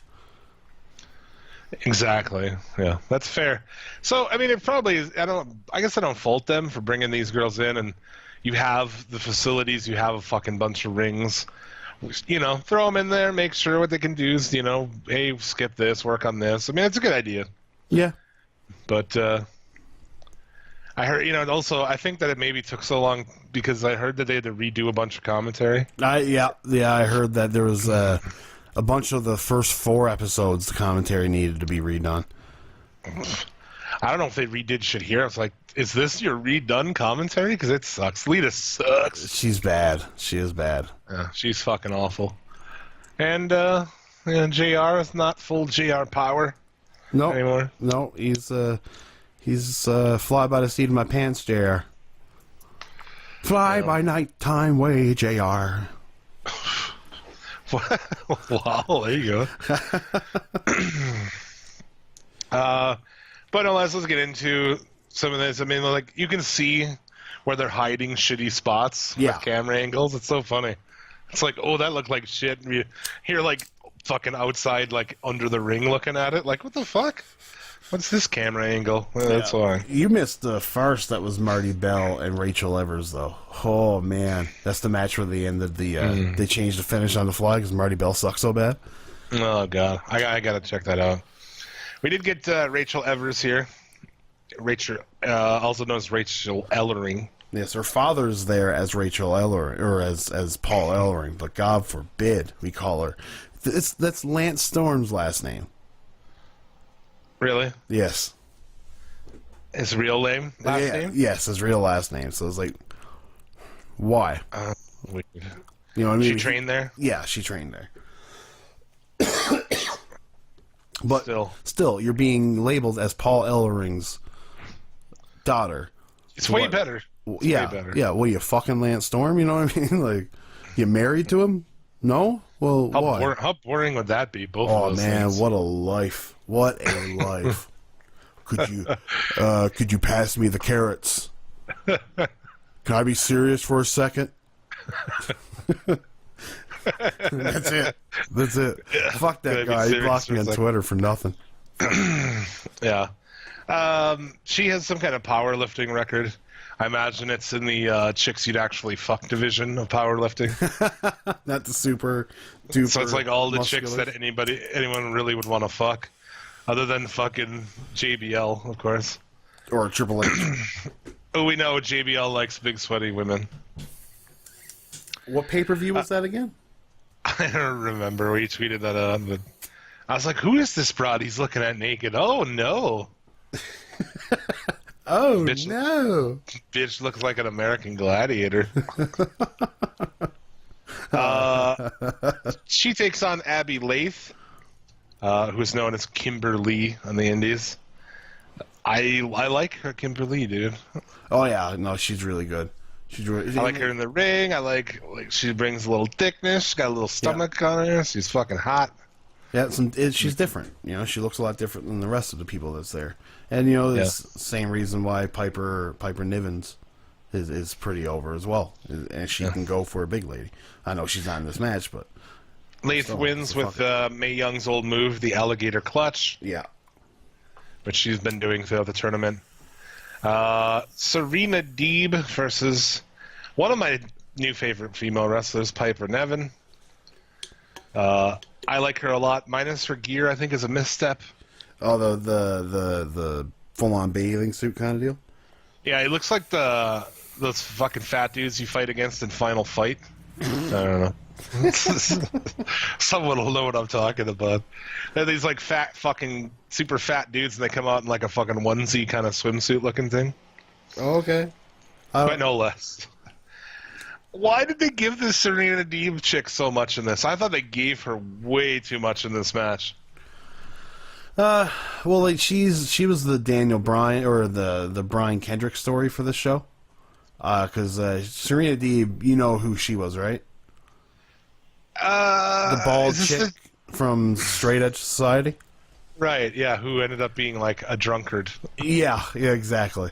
And so like While she was in the Straight Edge Society. yes, exactly. So like this was kind of like her last hurrah kind of deal. Yeah, and to be honest with you, I don't even remember that. No, Like- I don't. I was barely watching it at that point in time. I was not watching at that time, so I don't know. But I didn't like. I thought there was nothing to this chick. I didn't think she was very good. I thought she looks. I don't know. I mean, not to go down to looks, but I mean, they are women. We do have dicks. I mean, you know, come on. Well, You know? I mean, I'm sure it has some of the reason why women clamor towards Seth Rollins and Dean Ambrose and Finn Balor. I feel like she's doing things in there that she just shouldn't really do, you know, with like how much she's getting in on this big girl. I don't know.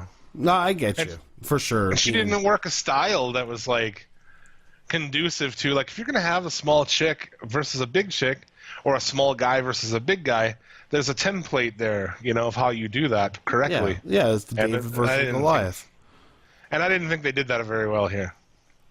Yeah, like But no you can less. do one of two things to start that match.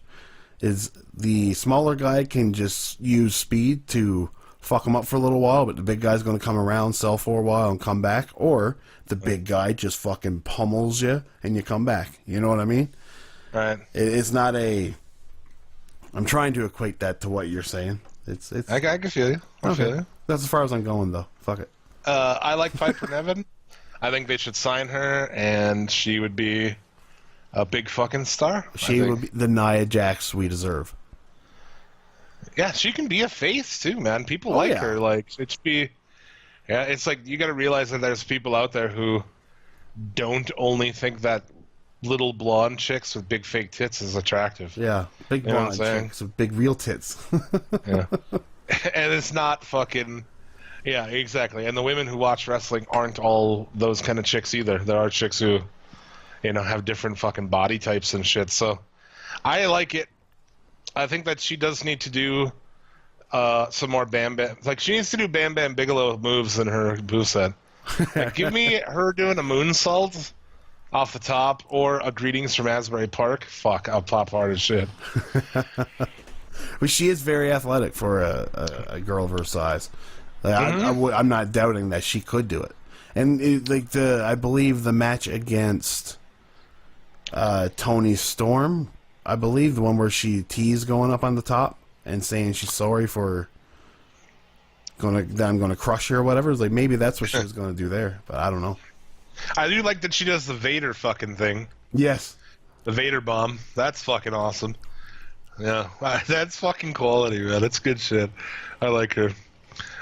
Princess Suhei. Yeah. She's former Princessa Suhei. Princessa Suhei. She's a former CMLL wrestler. Takes on Mercedes Martinez, who, like, dude, come on. She's awesome. Oh, she's amazing. Finally gets a shot, dude. Yeah. She should be signed. In my opinion. She should.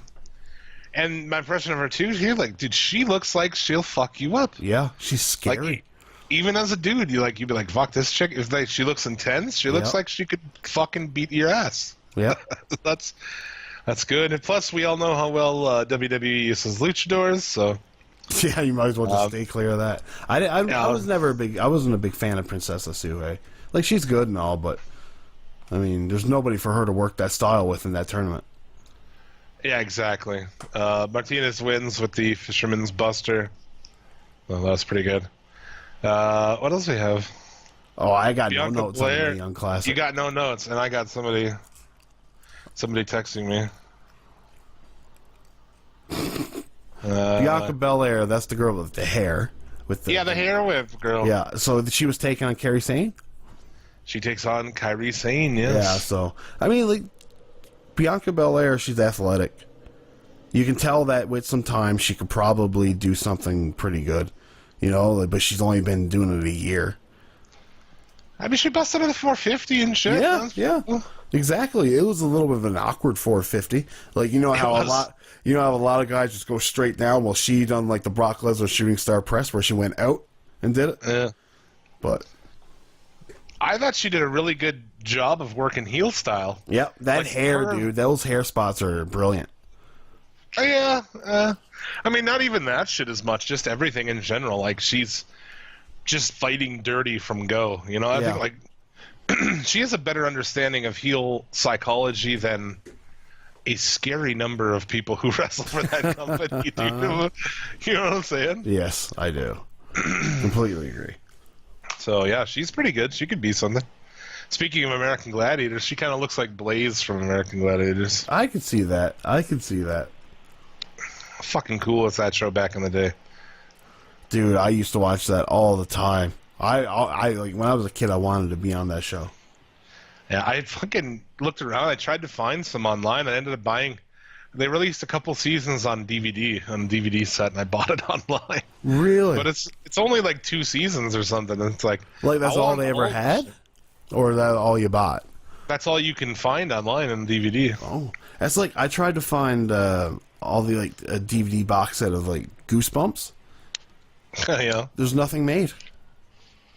And it's just lost to time because if it's not on some channel, it's on Netflix now. Oh well, okay.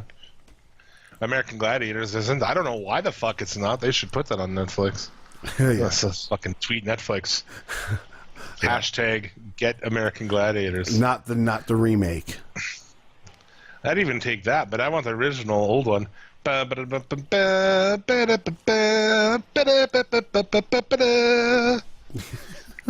With fucking Larry Zonka, Mike Adamle, Jeff Harvey. All right. Harvey. Oh. God damn it. We move on to episode 6.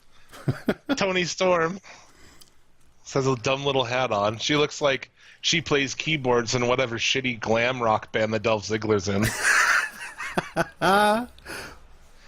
And she comes out to Poison, probably in Australia or wherever the fuck, because her song sounded like such a Poison ripoff, or like Warrant, Cherry Pie. Yeah. She's got a very like glam rock thing, and it's like I don't know how that's supposed to be over. I don't know what's with the little hat. She's only 21 years old. Is that correct? Yep. I mean, that's pretty impressive, right?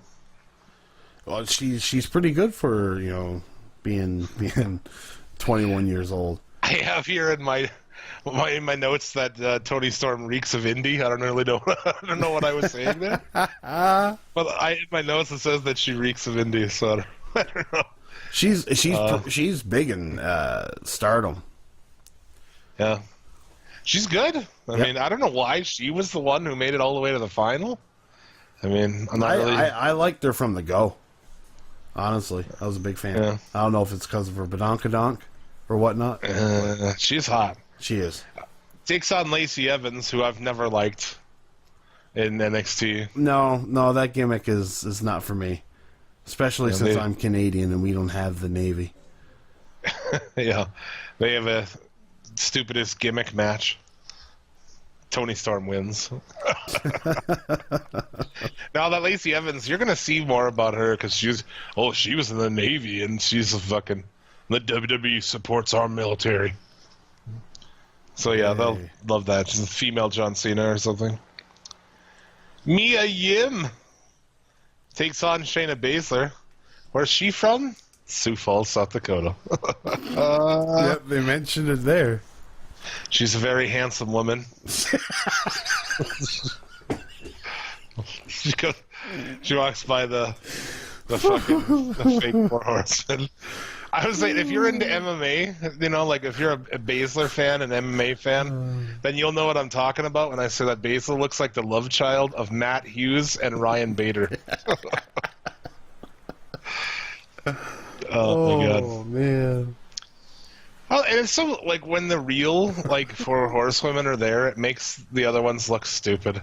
Like, how lame was that, too? Like, oh, us too, but we're of wrestling, or... It's like, these chicks were the Four Horsewomen. They came up with it. You know, the MMA ones. They came up with it. Fucking, it's stupid for you to be like, oh, us too.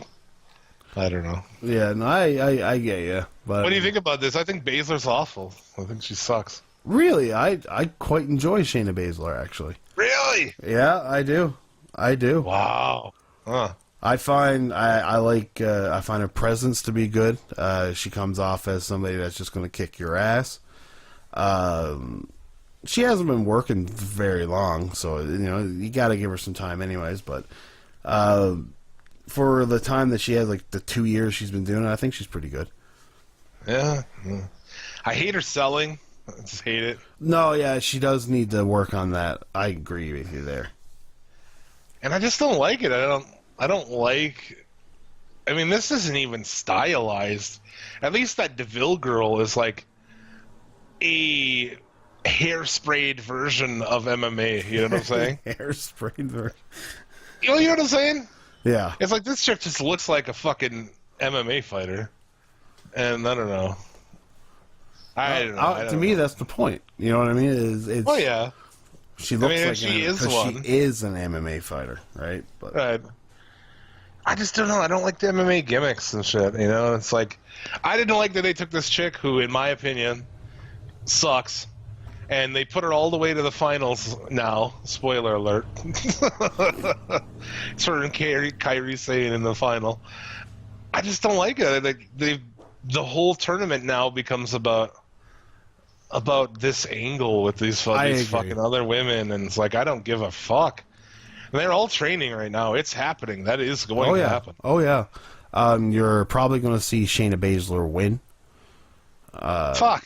Yeah. Because of that angle, I think it's very possible. And Wow, Kairi Sane being that, like we said, the best babyface they got, she doesn't need to win because you're going to get sympathy for her for being hurt or just being Kairi Sane. So yeah. I just feel like we're not going to get a good match at the final. I feel like we're either going to get something pretty good or something god awful. But I don't think Kairi Sane is going to be involved in a god awful match. I think it'll be one of those where let's say like I don't know, somebody carrying somebody to a good match. You know what I mean? Honestly, I could have went for a Piper Niven and Kairi Sane. I guess they're both faces, but I don't think that matters in a tournament like this. No. I I think that would have been a way to more the drama, match. but Wouldn't the bigger chick versus like the tiniest, and Kairi Sane's like the tiniest fucking woman. dude, she is so small. Yeah, She's 5'1". those two having a match would be awesome. Yeah, Yeah, no, it would be. It would be. Japanese girls are hot, tiny. You can just like put them in your pocket, and you got to go out and shit. It's like a pocket pussy. Like a pocket pussy. Oh my! 5 feet of fuck me, man. Yeah, exactly. I would put her in the pocket pussy as well. Yeah. So it's not a racist thing. What else we have here? So Rhea Ripley, who's Yeah. like 20 years old, The defeated by Australian chick. another one. Yeah, defeated by Dakota Kai. I don't really have much on this. She's Dakota- from New Zealand. Yeah, I have no notes for that match. I mean, it's nothing really. Yeah. Nicole Savoy and Candice LeRae, who's Johnny Gargano's wife, who looks like fucking Eminem's mom or something. She looks like, I don't know if it's the bleach blonde hair, but she just looks like she'd be swinging open the door of a fucking trailer. You know? I can Doesn't see she? that. I can see that, but she's mighty Like- cute though. Cigarette hanging out of her mouth and shit. I don't know. In a house. I find she just comes off as just like that. I don't know. Like, hey, I'm happy. She looks like a nice girl. I don't know, but it's just the bleach blonde hair thing that's really weird to me. But I mean, a lot Her of hair's girls are almost doing like- that too now, where it's like white. Yeah. Yeah, what's going on? You know that your society has like jumped the shark when young girls are dyeing their hair gray. Yeah. How long have women dyed their hair from gray to Yep. No, I agree. It's weird. It's a weird world we're living in, Jim. Yeah. LeRae takes the win there, as she should. Holy fuck, episode 7. So we moved into the next round. Abby Lath and Mercedes Martinez. It was a good match. Yeah, Martinez takes the win. Good match. I like both of them. No beef there. What else we have? Candice LeRae losing to Shayna Baszler. Very quickly. Well, that Tope Tornado DDT today, I thought was great. Yeah. The Baszler holds the kayfabe sexy star after the match. Won't break the hold. Yeah. I thought I was like, well, that's timely. Yeah, comes back and gives her a little kick after she wakes up. And Piper Niven and Toni Storm. Obviously, we know Storm wins. I was really wanted Piper Niven to win this one. Yeah, I mean, I was either or. I like both. I didn't really care what happened, but like Piper Niven's. You could do a lot more with her right now. You know what I mean? It's like just a built-in. She's different from everybody else you got down there. All right. I like the finish. Storm works for the suplex, which I guess is her finish. Throughout the match, can't get it. Finally catches her on the second rope and uses that to her advantage to get the suplex. I thought that was well planned out. Yeah. The interview with 3 of the 4 horsewomen of MMA. Yeah. Mysteriously missing is Roddy's wife. Yeah, right. The other ones show up. So anytime, I guess it's like anytime, any place. Or name the time and place or whatever. So What are you thinking? Survivor Series or Royal Rumble? make way more sense at Survivor Series to do a Survivor Series match, wouldn't it? Yeah, I agree. Will they do that though? Probably not. I don't see them doing a Survivor Series match with them. You know what I mean? Like, I think that'd be great. I don't know, man. That means you gotta have 3 women that have never wrestled a match in their life work enough to take a fall. Yeah. You know what I mean? Well, what's this other girl? Isn't the other girl trained? There's Baszler, and then there's Rousey, and then there's the other 2 ugly ones. What are there's Ronda Rousey, then there's those 3 other ugly ones. No, I'm just being a dick. Just being a cranky ass dick for fun. fucking What are the other chicks' names? I don't know. I have no idea. One of those 2 has been training for a little bit. Fair enough. And I mean, the one that's married to Roderick Strong, I'm sure he's been putting her in fucking wrenches there for years. That's probably that's probably how she got pregnant. I was gonna say, the proof of that is just popped out of her vagina. Fucking, didn't she just have a kid? Isn't that kid like a little baby? The kid's probably like 2 or 3 months old. Jesus. She's ready to do some. I just think like none of those chicks can wrestle. So what the fuck are we gonna do here? Exactly. You know, it doesn't. It's going to be a train wreck. You know it. There's this dude. I could look up his shit, but I don't know. Whatever. He probably. I don't know if he listens to the show, but he tags the show in like daily posts to the WWE to bring in Alistair Overeem to take on Lesnar. Like this dude, he wants it really bad. He might be listening to this. I mean, He might be listening to this. I think he's probably the only person that wants that. That's what I said. I'm like, dude, if they're gonna have a rematch, I'd rather watch it in an octagon. Yeah. Know? That's where that. So a lot of people are really welcoming to that, and it's like I don't like that shit, man. No, it's like Fuck it off worked with the a couple MMA times. Like console. Lawrence Taylor was decent in 94, 95, or whatever the fuck it was, and then it went completely downhill from there until like Arrow. You know what I mean? Arrow was decent at it. Yeah. I don't know, man. I just think these kind of fucking things are silly. So, where the fuck are we at in this thing? I mean, I don't know. I think we're at the finals. Yeah. Well, yeah. Yeah, we are. Well, Kerry Sane defeated Dakota Kai. I There guess. we go. I don't know if that's in there. Yeah. And that Episode match 8. wasn't that good because it seemed like Dakota Kai was a little bit hurt. Yeah. Episode 8 was Mercedes Martinez and Baszler, who a cool story here, I guess. Martinez took her under her wing and kind of trained her, showed her the ropes and all this. I guess they on the Indies they worked together as a faction or a team. There was another girl that was in the tournament that's in that team as well. So that made for a decent story here. Nicole Savoy, that was the other girl. That's in that Okay. team. So Baszler picks up the win. I mean, we said everything. And, of course, Steph and Hunter are out to get some spotlight. It was fucking gross. Stephanie McMahon. Yeah, I don't know. Why is she out there? She's nothing to women's wrestling. Yeah, no, she is responsible for the women's revolution. Of She's the course. reason it happened. Of course. You know, like, she's also the reason why birds fly in the sky and why the water's blue and, you know, why there's oxygen in the air, too, but... You remember that? That's how it was. Like, when they introduced all those women, she had to come out and introduce them all. Oh, yeah. Yeah, she came out and, Sasha Banks and this and this. So, yeah, you got to get a little spotlight. They can't help themselves, dude. Yeah, no, I just say they can go fuck themselves. That's what I say. Exactly. And, yeah, so, Kairi Sane, fucking amazing elbow, obviously. Oh, man, it's such a great elbow drop.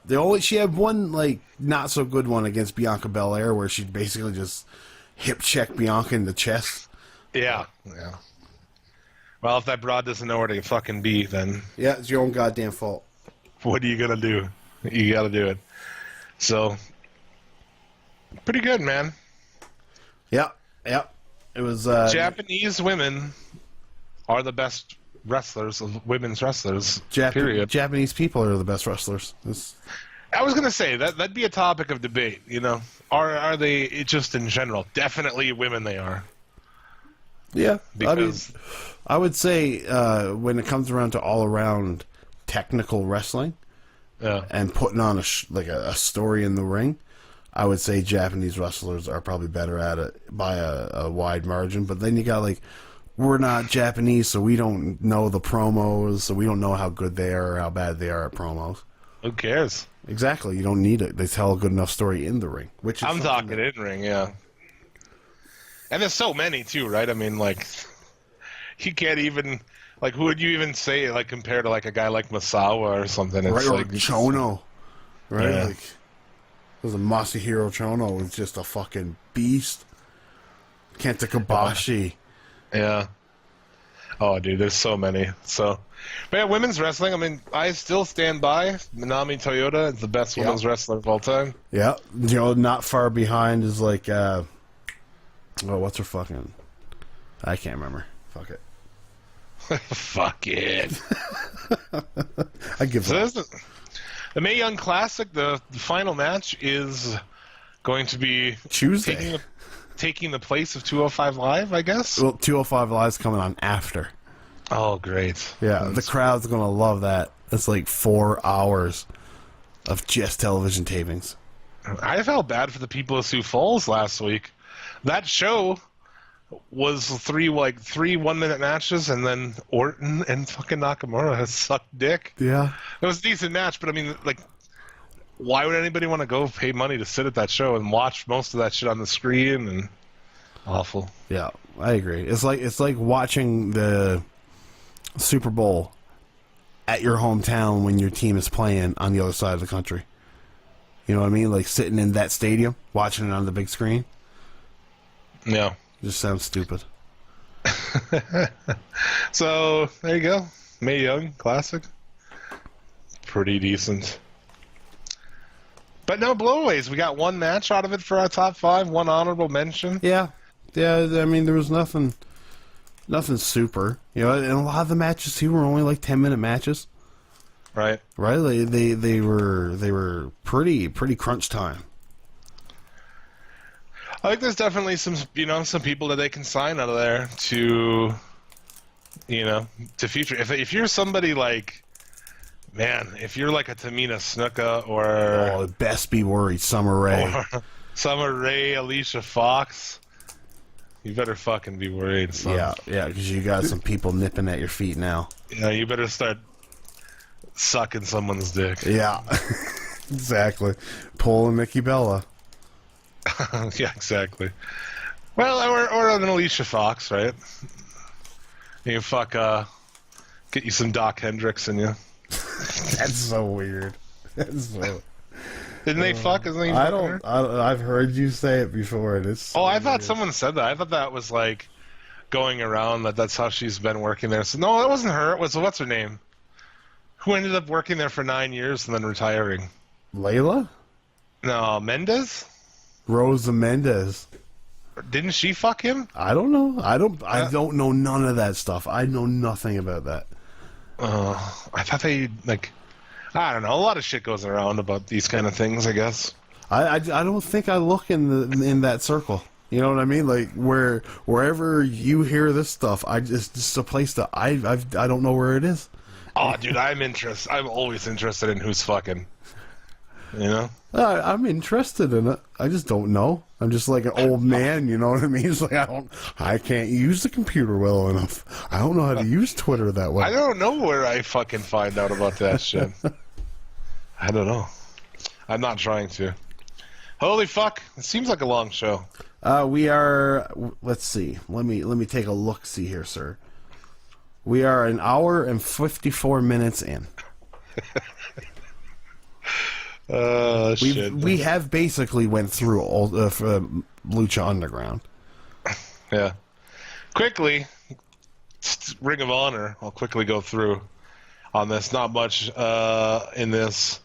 Lethal beats Beer City Bruiser in a street fight. It was a fun One of street the many fight as well. Oh, you did watch the show? Yeah, I did. That's pretty good.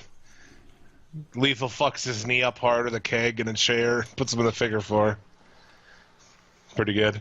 They set up Lethal and Silas at Death Before Dishonor. Obviously, Cody and Suzuki is on that as well. Will Ferrer defeats Howie Timbershea. What the fuck? Who's that guy? Who let him go on TV with that name? Howie Timbershea. Yeah. Some people would say Ring of Honor's roster has been decimated by WWE signings. They would be correct. It's so true. Wrestler Howie Timbershea agrees. Well, I mean, it goes to show like who's facing Cody Rhodes at Death Before Dishonor. Yeah. Right. Minoru Suzuki. Nobody from your own company can do it because you got nobody built enough. Think fucking that's going to be more shit that they're doing. They always do that. They need, and it's good, you know, they get that crossover, but I bet New Japan would like if they had some stars they could send over there. Exactly. I mean, they do get cheeseburger. Apparently the Japanese people love cheeseburger. Yeah. Huh? I don't know why. I don't like cheeseburger. I don't either. I think he's boring as fuck. He comes out and challenges Ferreira to a match next week. Yeah, they were tag team partners. Yeah. Story is that Jay Briscoe's out with a concussion, but he cuts a fucking insane promo. I love fucking Briscoe promos. I do too. Love them. Either one of them, Mark or Jay, don't care. He's out of the match, so instead of a 6-man match, it's a regular match. It's a regular tag match, that is. Mark, Briscoe, Billy Ray take on the Bullet Club, represented by Paige and Cody. I thought it was a pretty fun match. Yeah. I mean, Bully Ray's not much of a wrestler. You know, Adam. I'm not a big fan of Adam Page, but Yeah. no, I'm not either. it turned The out to Kingdom be a eventually come out, so this seems to be, are we going to get like 3 trios teams going at it? That'd be cool. Yeah, that would be cool. It'd make for a good diverse, just a little eclectic group instead of, you got your trios titles, the 3 6-man titles. So you need some teams to vie for it, you need some built. I think that'd be cool. Fucking Briscoes and Bully Ray and the Kingdom, and then a team from Bullet Club. That'd be great. Yeah. Yeah. And then you can, with New Japan, you can always take in, a team from Chaos, a Taguchi Japan team. You can do it all. Well, I'm hoping they get back around to actually giving us fucking, machine guns and fucking Young Bucks match. I wouldn't mind seeing some goddamn War Machine. Like, Jesus. War Machine is on, 2 weeks ago or something? Yeah, that's the worst thing about ROH television is that it's taped so long in advance that is like you get there's like a 6-week gap of just like the same wrestlers for 6 weeks. Yeah. And then they go and they do another set of tapings and then it's the same set of wrestlers for 6 weeks. And that's something about that it bugs me. For sure. What else we got? Pretty much Lucha Underground, and we're fucking out of here, huh? Yeah, we've basically covered everything in Lucha Underground except for what Dario Cueto announced for Ultima Lucha. Yeah, we didn't really get into some of these matches from Lucha. I definitely want to talk about that street fight, but I don't know, the Drago match. It's not much really there. I'm trying to think of if there's any story build up in there. No. It's all basically just like the group that Drago is aligned himself with. Yeah. Pindar and Vibora. Yeah. Dario announces next week is episode 100, which is interesting because once you hit 100 episodes, you can sell your show into syndication, I guess. Yes. So and that's there's big money in that shit. Yeah, and if you think about it, this was taped in 2016. Yeah. If it ends, there's 8 weeks now. If they were to rebuild the set, it would take a couple months. Do they have to rebuild it again? Yes. Yeah, they tear it down every time they're done. Why? It's used for other things, right? And really? Yeah. Okay. And so they go back in. They got to rebuild it. Then you're looking at probably January before anything really gets started. And then what if it's not even written?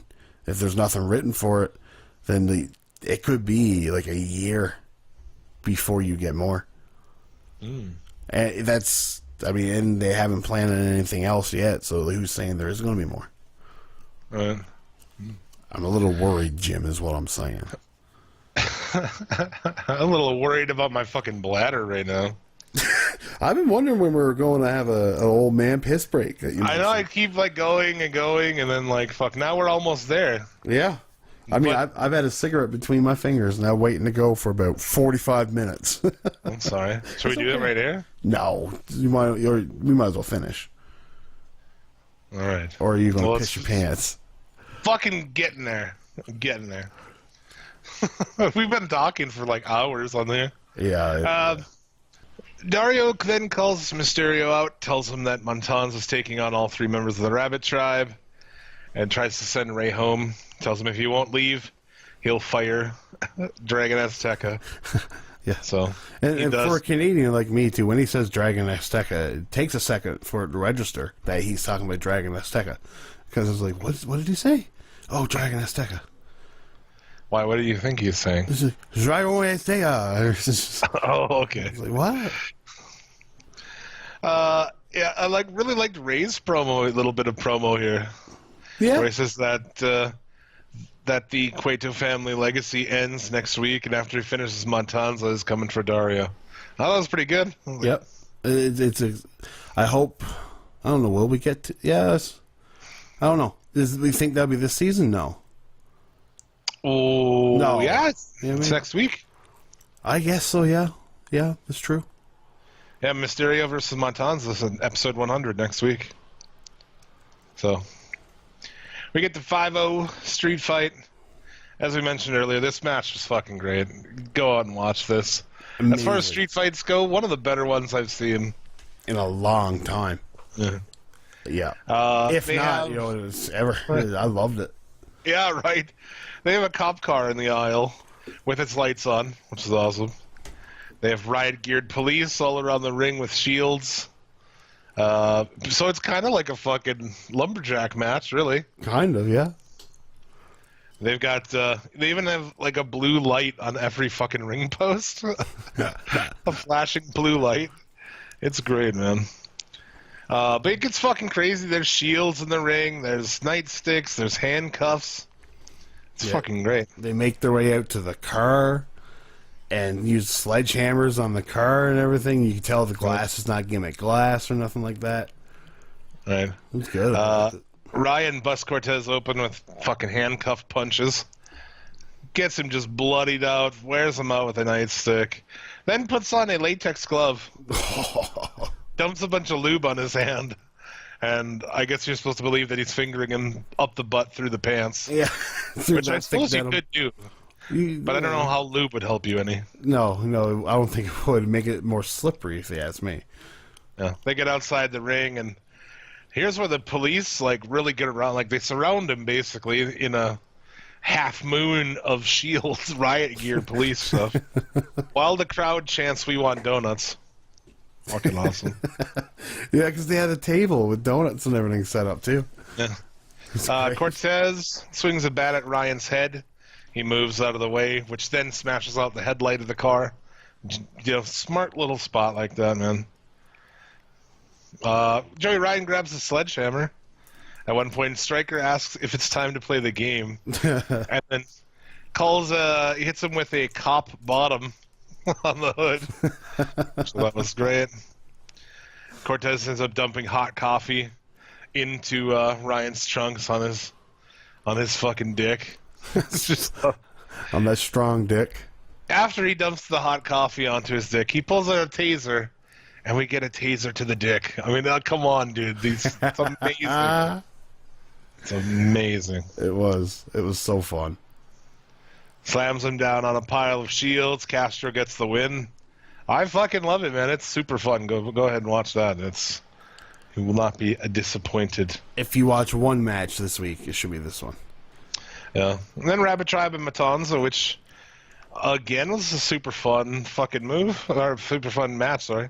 Yeah, yeah, it was fun. If you're looking for traditional wrestling, you're not, it's not like this is a 5-star match or anything like that. But it's No, but it was just fun. Really fun to watch. It's just like the three guys together. They make up such a good team.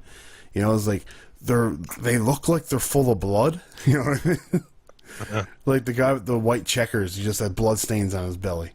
It's like, what the fuck? They're awesome. And also like the rapid fire drop kicks. Yeah, that was fun. Where they drop kick him like 30 times. Amongst them, it's just like boom, boom, boom, boom, boom, boom, just nonstop fucking drop kicks on him. That was fucking rad. Yeah, it was. It was really good. Very good stuff. Matanza takes a win there. Puma comes out to announce his team for next week. And Mundo comes out, proposes mask versus title. Dario comes out and kicks it up a notch even further, career versus title. So yeah, So- that's where Ricochet gets out. Is that the deal? Probably. I would imagine so. Yeah. But they filmed this so long ago. They filmed this thinking that they had him on a longer deal, don't they? I don't know. Maybe I have no idea. I guess you're right. Maybe that's me. This is where you do it. I don't look for I avoid all spoilers for this shit like the plague. So, well, I mean, I have no idea who wins. I don't even know what matches are on Ultima Lucha. Even if I did see the spoilers, it was years ago. You know what I mean? Right. I don't fucking remember shit. Next week there'll be this trios fucking match. We don't know who his partners will be yet, so. Yeah, so it's gonna be a good episode. I feel like we're not gonna have any trouble finding a top 5 next week with how good SmackDown should be and Lucha Underground. Exactly. And then what is the other match for next week? Yeah. Pentagon and Dragon Azteca. For one of the ancient Aztec medallions. So right now, Son of Havoc has 1. The Rabbit Tribe have 3. And somebody at Drago got 1 as well. Oh, right. There you go. So that's 5 of them out. So they'll do that. There'll be a Gift of the Gods match coming up somewhere in here too, I'm sure. So I would imagine, during the Ultima Lucha. Yeah. Lucha Underground is fucking awesome, so I hope it comes back. I'm worried now. Yeah, I feel doom is on the horizon, sir. Oh, God, I hope not. How sad would that be? I know. That someday we'll just be sitting here and going like, fuck, you remember Lucha Underground? That was awesome. Yeah, but I mean, like, if it doesn't ever go any further than this, hopefully somebody somewhere takes what, they did really well and apply it somewhere else. Yeah. But, I mean, you need closure to all the story. It can't just end. No, I know. Especially right now where it's like gods against gods and shit like that. Yeah, I mean, you built up this whole fucking thing. You got all these things to... Which I suppose they figured out. I mean, they always seem to do a good job of resolving everything and setting up new shit. Yeah. So at the least you'll get shit set up, that won't happen, I guess. Oh, that'd haunt me. Ah. That'll haunt me. No, I can't have it. I'm looking this isn't only like my favorite wrestling show, it's like my favorite show. Well, hey, man. God damn it. Well, we shall see. Does anyone have anything else this week? I don't think so. I really don't. I got nothing else. Yeah, we forget stuff, but, Was there wasn't no question or anything this week, eh? No. Not that I'm aware of. You can send us questions, audio form, questions, impressions, anything really. Maybe we'll play it on the show. Send them to us, suplexcitylimits@gmail.com. Check out our Facebook page for our Hall of Fame under the album section. Throw your boys a like on the way out. What is coming up on the Federation? We're finally going to release that No Mercy episode this weekend that I've been talking about. Perfect timing. Yeah, right, exactly. It took us a while to get that one with everything moving and me being egregiously sick for 2 weeks. I spent the last 2 weeks of this show just being in a daze. So it was nice to be finally fresh as a daisy again. Yeah. Fucking A, man. So if you haven't heard the Federation, definitely give it a listen. Tyler and his brother watch all kinds of old wrestling. That's one of those things too. It's all evergreen content, so you can listen to it anytime. Yeah. It's not like this show, to an extent, is once the week is over, it's kind of... It is weird to go back and listen to. I listened to a couple of old ones, and it's weird to listen to me and Rando talk about, fucking J&J security and shit. That era of weirdness. But yeah, everyone should check that shit out. Shout-outs to all of our brothers in podcasting as I stall while I look for my list that I can't find. Wrestling Soup Podcast, of course, the aforementioned Federation. Sat Pod, The Strap, Shooting the Shiznit, Out of the Van. Monday Night Snore. Comic Can Koozie, all of our other friends in podcasting. YouTube, check out Rocked Reviews, Wrestling Shorts, and this week came across something cool, a video from username Kim Justice has a like hour and a half breakdown of Heroes of Wrestling, dude. Oh, I seen that video. Yeah. With everything you could ever imagine to know about it. It is fucking really well done. And I can only imagine took an insane amount of time. I would. So- I've been meaning to watch that. I seen that a couple days ago. Yeah, it's an hour and a half long, but it's super interesting, super well done. Hits all kinds. I mean, like everything in there. So that's worth a watch. I don't know that person. I just want to give him a shout out because it's really fucking cool. I enjoyed it. So I think that's about it then, huh? Yeah, I think so. Are we previewing a pay-per-view next week or no? Maybe. I don't. I'm not 100% sure. It shows you how amped we are for No Mercy. Right? Yeah. Woo. No mercy. No mercy. I'd rather just play No Mercy on N64. I definitely would not rather watch No Mercy 2003. That's for sure. Well, you get the best of both worlds. Yeah. All right. We'll be back next week to do this all again. Get fucked up, make offensive jokes, and keep you informed on what happened in the week in wrestling. Yeah. I mean, but mainly make offensive jokes.